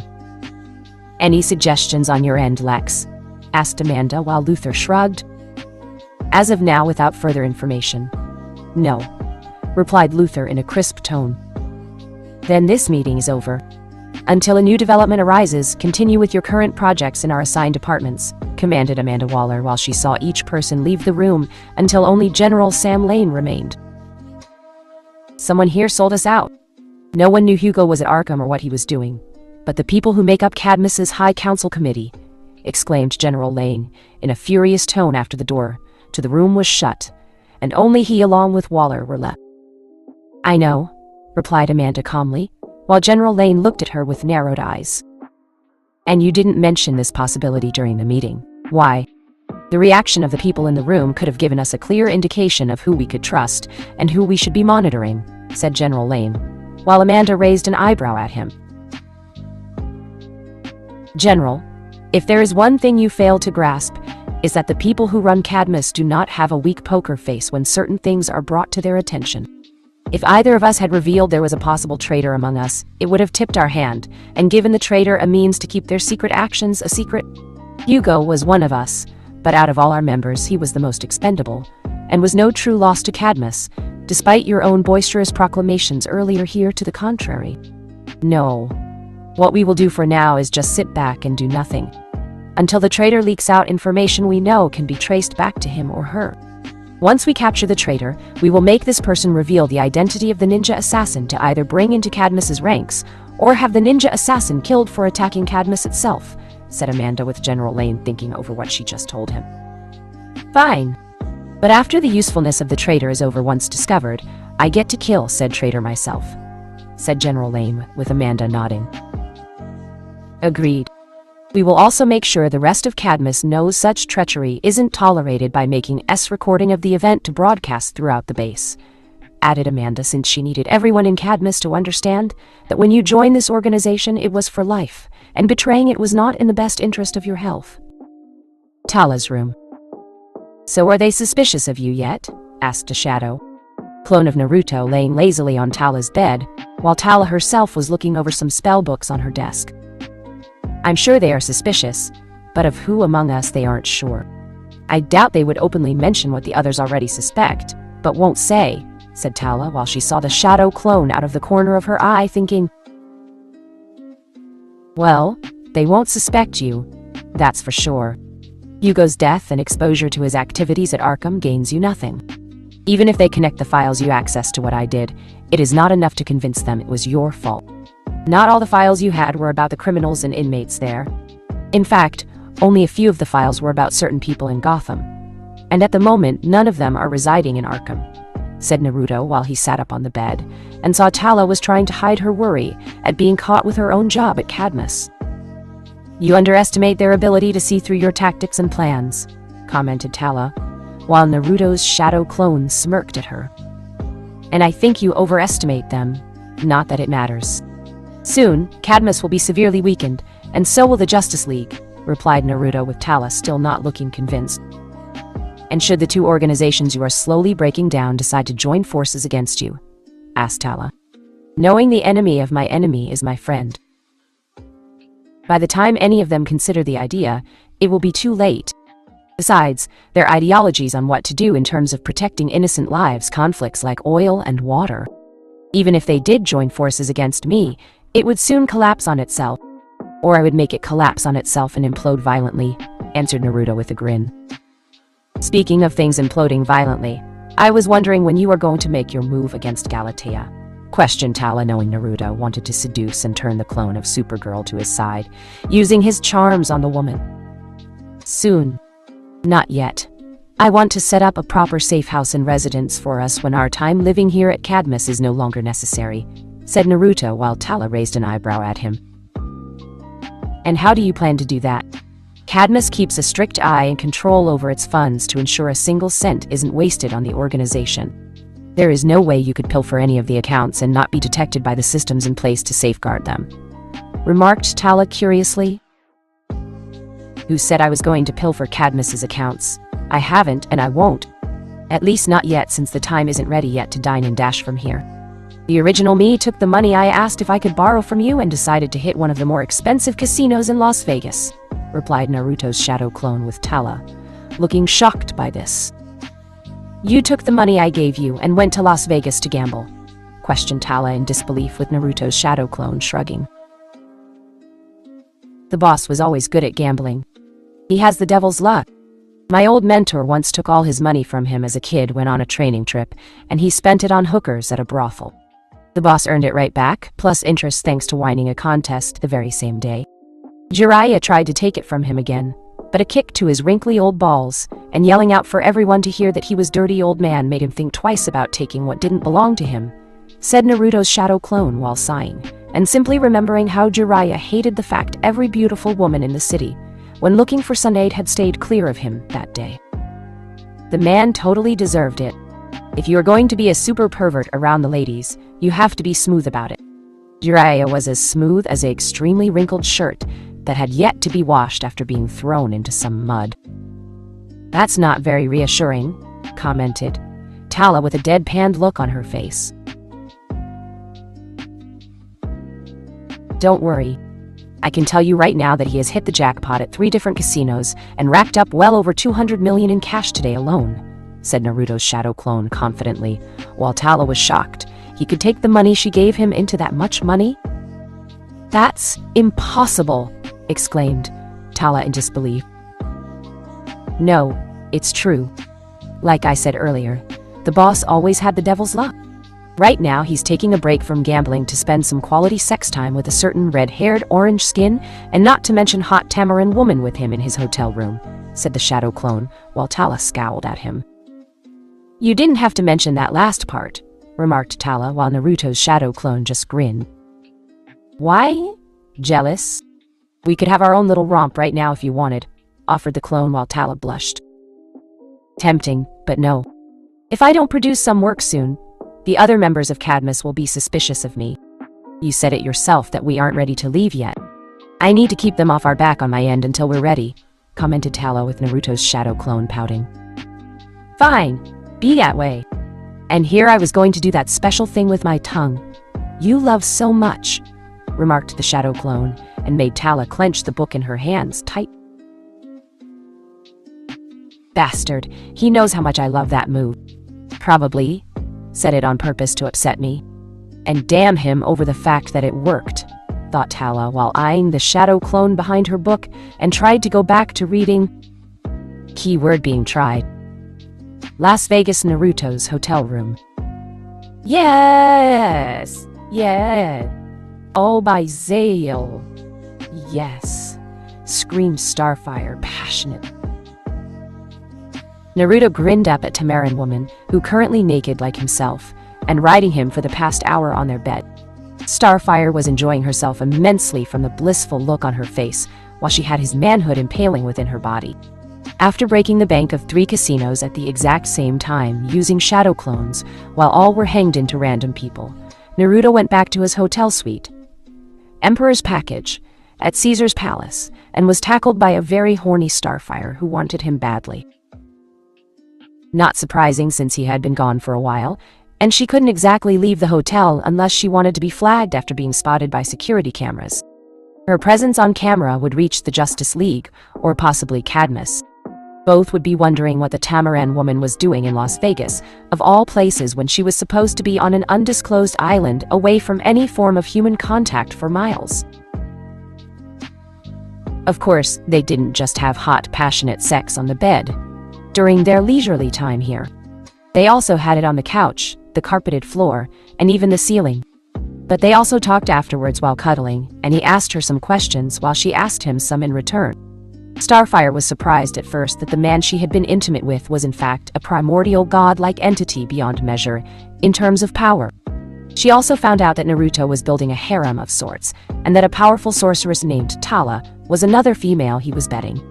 Starfire didn't truly mind it, of course, given her own planet's culture allowed for sexual intimacy to be quite open-minded, both in what her people wore and just who her people were intimate with when desiring such close sexual connection. Starfire silently listened to him, explain how he planned to bring some form of balance and stability to the planet by ending the lives of some of the worst criminals around, how he was going to do what the Justice League would not have the courage to do. Starfire had told him how her friends in the Titans would think his actions were wrong, and may try to fight him. She didn't want that to happen since it was choosing between her dear friends, including former boyfriend and her current lover. Naruto, of course, told Starfire not to worry about such things since he had no intention of fighting her friends or her former boyfriend if he could help it. In fact, he had explained to the red-haired alien woman that one of the planning running through his head was to ensure various heroes, including her former boyfriend, found that special someone they could settle down with. Starfire was happy to hear that, but was saddened to hear what her friend Raven went through with Beast Boy, and being dumped for Terra so coldly. Raven had always been so understanding, if not tolerable of the Tamarin woman's bubbly nature, and super strength hugs she gave to others. Naruto felt Beast Boy needed to be taken down a peg or two. He wanted the green changing to be shamed, disgraced, and humiliated beyond measure. All for what he did to a dear friend of Starfire's, and the other Titans too, in hurting Raven emotionally on such a deep level. Do what you feel is right, lover, Naruto. Such actions by Beast Boy are unbefitting of a Titan, and he must be punished. Those were her words to Naruto while they laid in the bed one day following one of their pleasurable moments being intimate together. He had every intention of carrying it out once his mission here in Las Vegas, to acquire funds to live off of when leaving Cadmus was right. And Naruto would leave soon enough. once he was done satisfying Starfire's need for sex right now. Jump City, the mall a week later. Rachel Roth, CAC, a raven of the Teen Titans, was currently at her local bookstore in the mall browsing through the Gothic section for something she hadn't read yet. That would catch her interest. She came here sometimes to find a book to read or to get away from the repeated debate in the tower over what to eat for breakfast, lunch, or dinner. A debate she couldn't tolerate today between Cyborg and Beast Boy. She frowned slightly and yanked hard on her emotion that was anger to heal, since lashing out at her one place of sanctuary in the mall was not a good thing. Still, her anger wanted to lash out at something at the mere thought of the Green Changeling. He had broken her heart with his decision to end their relationship for the revived, now depowered Tara Al, a girl who at first had no memory of her past being a geomancer, former friend turned enemy of the Titans, and being turned to stone in the process of saving the world at the end. It wasn't that Raven minded the relationship ending, as she felt it wasn't truly going to go anywhere special, but rather how it ended with Beast Boy. Her teammate had been so cold about it. He basically said it was over between them and was now going to be in a relationship with Tara. Like trading something he didn't want anymore for the better deal.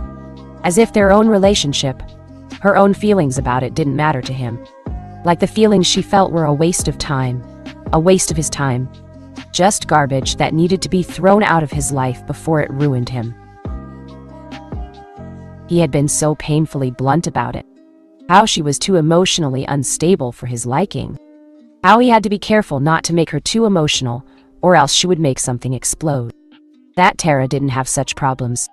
Her being depowered meant she could live a semi-normal life, and he wanted to be part of that life that wasn't normal, yet kept things interesting for her.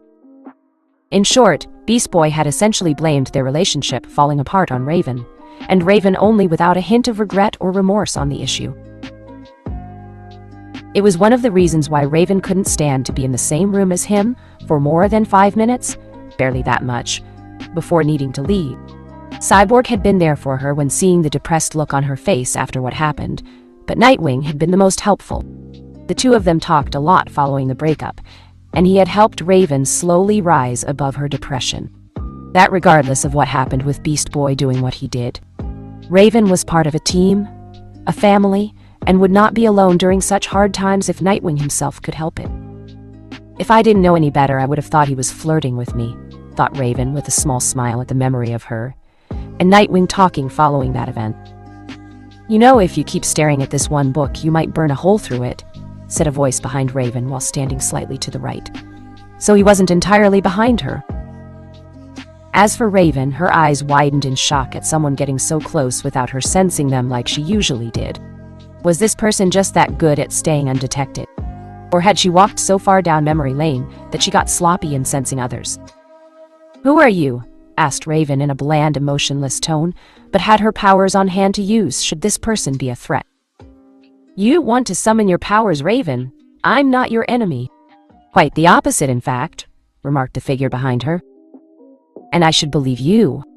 "Why?" asked Raven while trying to get a sense of the person behind her, and soon felt herself go into near shock at the seemingly endless well of power, which was concealed behind the wall of flesh she had yet to fully see behind her.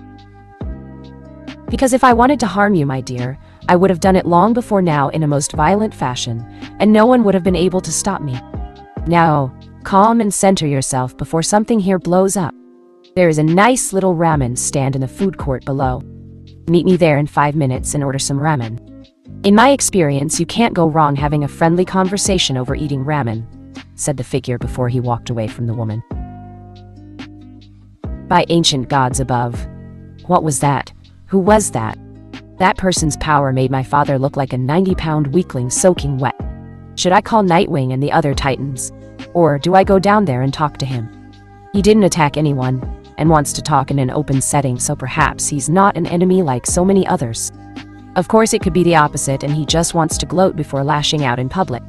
Wouldn't be the first time it has happened, thought Raven depressingly before glancing down at the food court below, and saw a figure at a table eating ramen. Correction, the man was eating what appeared to be his third bowl of ramen, without a worry in the world. With a sigh regarding her current situation, Raven decided to do as the man asked, and soon headed downward toward the food court before walking over to the ramen stand. She ordered the miso ramen and walked over to him before sitting down across from the strange man, still eating like there wasn't anything wrong with the universe while eating ramen. "How is your ramen?" "Good. I like to think so given my own experience with it. Not as good as back home where I am from, but pretty damn close." "I think the secret ingredient is love," exclaimed the man happily while rubbing the bowl against his face. "You are weird," said Raven before indulging herself in the food, while silently admitting to herself, "It wasn't half bad." Says the woman wearing a black leotard and a cape with a hood to cover her moody face from the world, countered the figure with Raven glowering at him. "What do you want?" asked Raven with the figure smirking at her. "I want to help you, daughter of Trigon," answered the man while Raven stopped eating and glared harder. "And what exactly do you mean by help? Or do I have to ask?" questioned Raven, while the figure wearing dark glasses let out a chuckle. "Nothing sinister, I assure you. I only referenced your father to be taken seriously and to get your attention. Now that I have it, I can continue on with this conversation.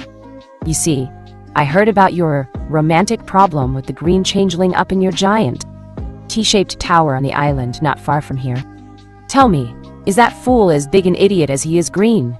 questioned the figure while Raven's glare lessened somewhat, but wasn't much given how their choice of topic was almost as sour. "Pretty much. The impulse to slam him into a wall until he becomes green. Goo has been difficult to clamp down on as of late," answered Raven, knowing it was the truth. "I thought so given how he dumped you so suddenly and coldly for some former friend, turned enemy turned normal person. I'm sorry you had to go through that, my dear. Given your constant training to control your emotions, I imagine it was quite a task not making the city explode from the pain he invoked in you," replied the figure while Raven just stared at him without any emotions on her face. Though her eyes told a different story despite Raven's best attempt to hide it. Beast Boy had hurt her, badly. Only now had the emotional wound begun to heal with the help of the other Titans. But how did this guy know that? "Why are you here?" asked Raven at last while the figure smirked. "I want to help you. To be more accurate, I want to help you find that special someone. A someone who won't deny you, who won't betray you, who will love you for you and all the emotional baggage you have that comes with it," replied the man while Raven looked unimpressed by his word. "Thanks, but I don't need anyone playing Cupid in my life. I got by without being in such a relationship before I was a Titan. I will do it again long after," replied Raven, and now moved to leave. "Are you sure? If you won't accept my help with your love life, what about controlling those pesky emotions? You know the ones I'm talking about. The ones where the slightest emotional response from them results in a broken glass, a table, the chunk of a building, or a nearby state," commented the man offhand with Raven stopping. "You know how to control such emotions?" asked Raven curiously. "Who better than the one person who wears his emotions on his sleeve? I have felt every emotion there is in life. Hate, anger, rage, love, fear, lust, joy, sadness, laziness, courage, and any other you can name off the top of your head. I have felt them all, seen them all. I even fought some of them within my own mind." "You have done that at least once, haven't you?" said the figure with Raven's eyes widening since she had done all of that before. "And how exactly do you suggest I gain control over my more dangerous emotions? The ones I spent years trying to keep a lid on through the teaching. The monks gave me, the mediation techniques I learned, and the hard work in forcing them down," asked Raven with the figure chuckling now. "Easy. You let them out.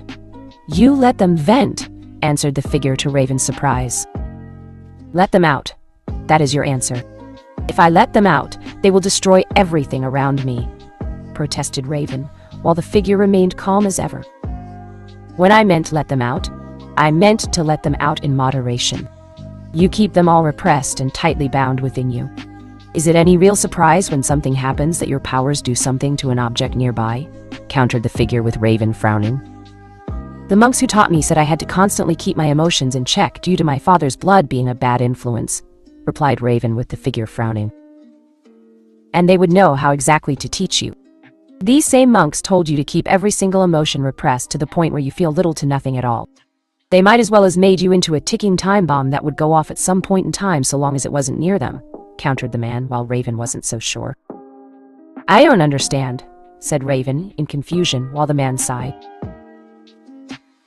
Repressing or suppressing emotions is never healthy, regardless if they were good or bad ones. I knew a man back where I was from who believed emotions were unnecessary in life, that they made you weak, blinded your judgment when making hard choices or key decisions. The man trained an elite unit of fighters called Root, and he made them all into emotionless drones who obeyed his every command. When the man died for being the crazy warhawk bastard that he was, they couldn't even think for themselves, and were mindless in terms of what to do. By the time they were given any type of means to feel emotions, they had mental breakdowns, and ultimately killed themselves or were locked up because they became a threat to others from the insanity over the things they had done in the past, explained the man while Raven nodded. But my situation is different. I'm not suppressing or repressing my emotions to the point where I feel nothing at all, but to keep my powers in check, which are influenced by my emotions, said Raven with the figure nodding. True, but the method given by those stupid monks is still not healthy. Hence, why you have the occasional emotionally induced magic attack-based accident. Instead of doing what they told you to do with your emotions, you should let them out in moderation and let them breathe. Think of it like ventilation for your body. You build up emotional stress every day, and it builds and it builds and it builds, without anywhere to go. Eventually it lashes out through your powers over the smallest things until the pressure is low enough to stop. At best, it will be like a geyser shooting water out of the ground like Old Faithful, and cause a small stir.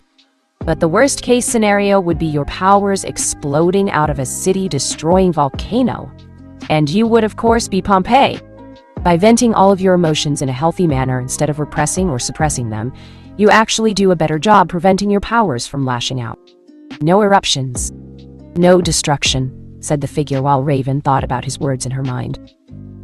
And the mediation techniques? Asked Raven curiously. I will admit, you need those to keep your center. Don't lose the mediation, but don't keep your emotions bottled up either. Also, don't be afraid to express yourself more often. Take up a hobby. Do some paintings.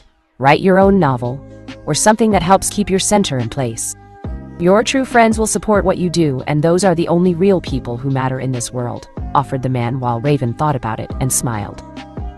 Thank you for the advice. I think I will try it out, replied Raven with a small smile. I help when I can. Sure you don't want advice on your love life? Asked the figure with Raven shaking her head. Thanks, but no thanks. I have to figure things out on my own, said Raven before she began to walk away. Well, from what I have seen, I think another bird in that tower also needs someone in his life too. Birds of a feather and all of that, remarked the man, and made Raven stop for a second. Birds of a feather. Could he mean Nightwing? Thought Raven before she turned around to find him gone, and saw a note on the table. Don't be afraid to let people in, Raven. You know your true friends won't betray you like a certain green idiot did. Seek out your fellow dark bird in your home. I think the two of you will really hit it off if given the chance. Don't worry about being in the shadow of a certain cheery alien girl in your shared lives. He made peace with her departure long ago, and is in need of someone else who can help him know true happiness. Trust me, I know these things. Signed, N. P.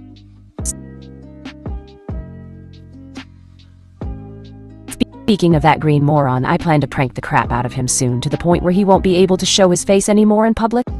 I might even try to get him kicked off your team. In any case, you have friends, Raven. You have a friend in me, the other Titans here, in Titans East, and in Nightwing. Especially Nightwing. You two need to go on a date, trust me. Raven blushed at the last part. Her and Nightwing. From what the note suggested, if she read between the lines correctly, her own teammate in the Teen Titans cared about her in a way that was beyond mere friendship. But what if this mysterious N was wrong? She knew Starfire leaving had deeply hurt Nightwing when the young man was still Robin, but surely the alien girl's mark still existed on him. Right. Still, the man had given her an idea on how to deal with the emotions she felt and the way things were going. A little innovation in trying new things couldn't hurt, right? Miami somewhere on the beach 3 days later. Victor Fries was in heaven. How could he not? One day he was in his own personal hell with Nora. In her cryo tube, his body altered, and forever banned from the warmth that life could create around him. Trapped in a cage of snow, ice, and death. Now he was walking with his wife, Nora, on the beach. The warm sun shining down on their faces, the weather comfortable, and the one person he wished to share it with now walking beside him. Her hand intertwined with his own. She held him close, and he did in turn. Both of them afraid this was a cruel dream turned nightmare, with one being without the other. Yet each day they woke up in the morning together dispelled the fear of it not being real. They had each woken up to see the other's face, the other's touch, the sound of the other's soothing voice. And it was all thanks to one mysteriously masked ninja wielding mystical powers beyond their comprehension. The home they were staying in was purchased by their mysterious benefactor, but all of it was under Victor and Nora Fries' name for all legal purposes. The ninja had given them the money to start over again, and told them to enjoy their life together. "What do you want to do for dinner? Take out. Or maybe I should make something for us again," asked Nora when they walked into the house once their feet were clear of the sand, given the walks on the beach were barefoot. "Whatever you decide, I am content with so long as I share the meal with you, my Nora," said Victor lovingly to his wife. "In that case, I think I'll make something again. I'm going to go change." "Be right back," said Nora while heading upstairs. When she was out of hearing range, Victor Fries' face went from a smile to a frown. "I won't ask how you tracked me down. I know better," remarked Victor before looking over at the shadows in the room and saw Batman standing there. "It took me some effort to find you. If it wasn't for the fact both you and your wife were signed as the owners of this house, I wouldn't have been able to locate you," said Batman with Victor nodding. "I know. I wasn't trying to hide when I did that. Nora and I agreed we were not going to hide when we bought this house," replied Victor before moving over to the couch, and sat down while Batman just watched him. "Does she even know about what you were? What you did?" asked Batman with Victor nodding. "I hid nothing from her. I confessed everything. I confessed my sins to the woman I loved and begged her forgiveness. I begged for her mercy. I begged for her love, even if I was undeserving of it. She gave it to me without hesitation. And every day I spend with her I cherish as if it is my last," said Victor with Batman narrowing his eyes at him. "I could take you back into my custody. I could take you back to Arkham to serve out your sentence," warned Batman with Victor nodding. "I know. I do not possess the means to fight or oppose you should this meeting turn into a hostile one. That part of me you once fought no longer exists in this world," said Victor while he glanced over at the stairs, where his wife was no doubt getting changed and she would be down soon. "I'm willing to overlook you being here in exchange for information, namely about the one who sprung you from Arkham, and if I were to make a guess, cured your wife of her disease and your condition," said Batman with Victor shaking his head.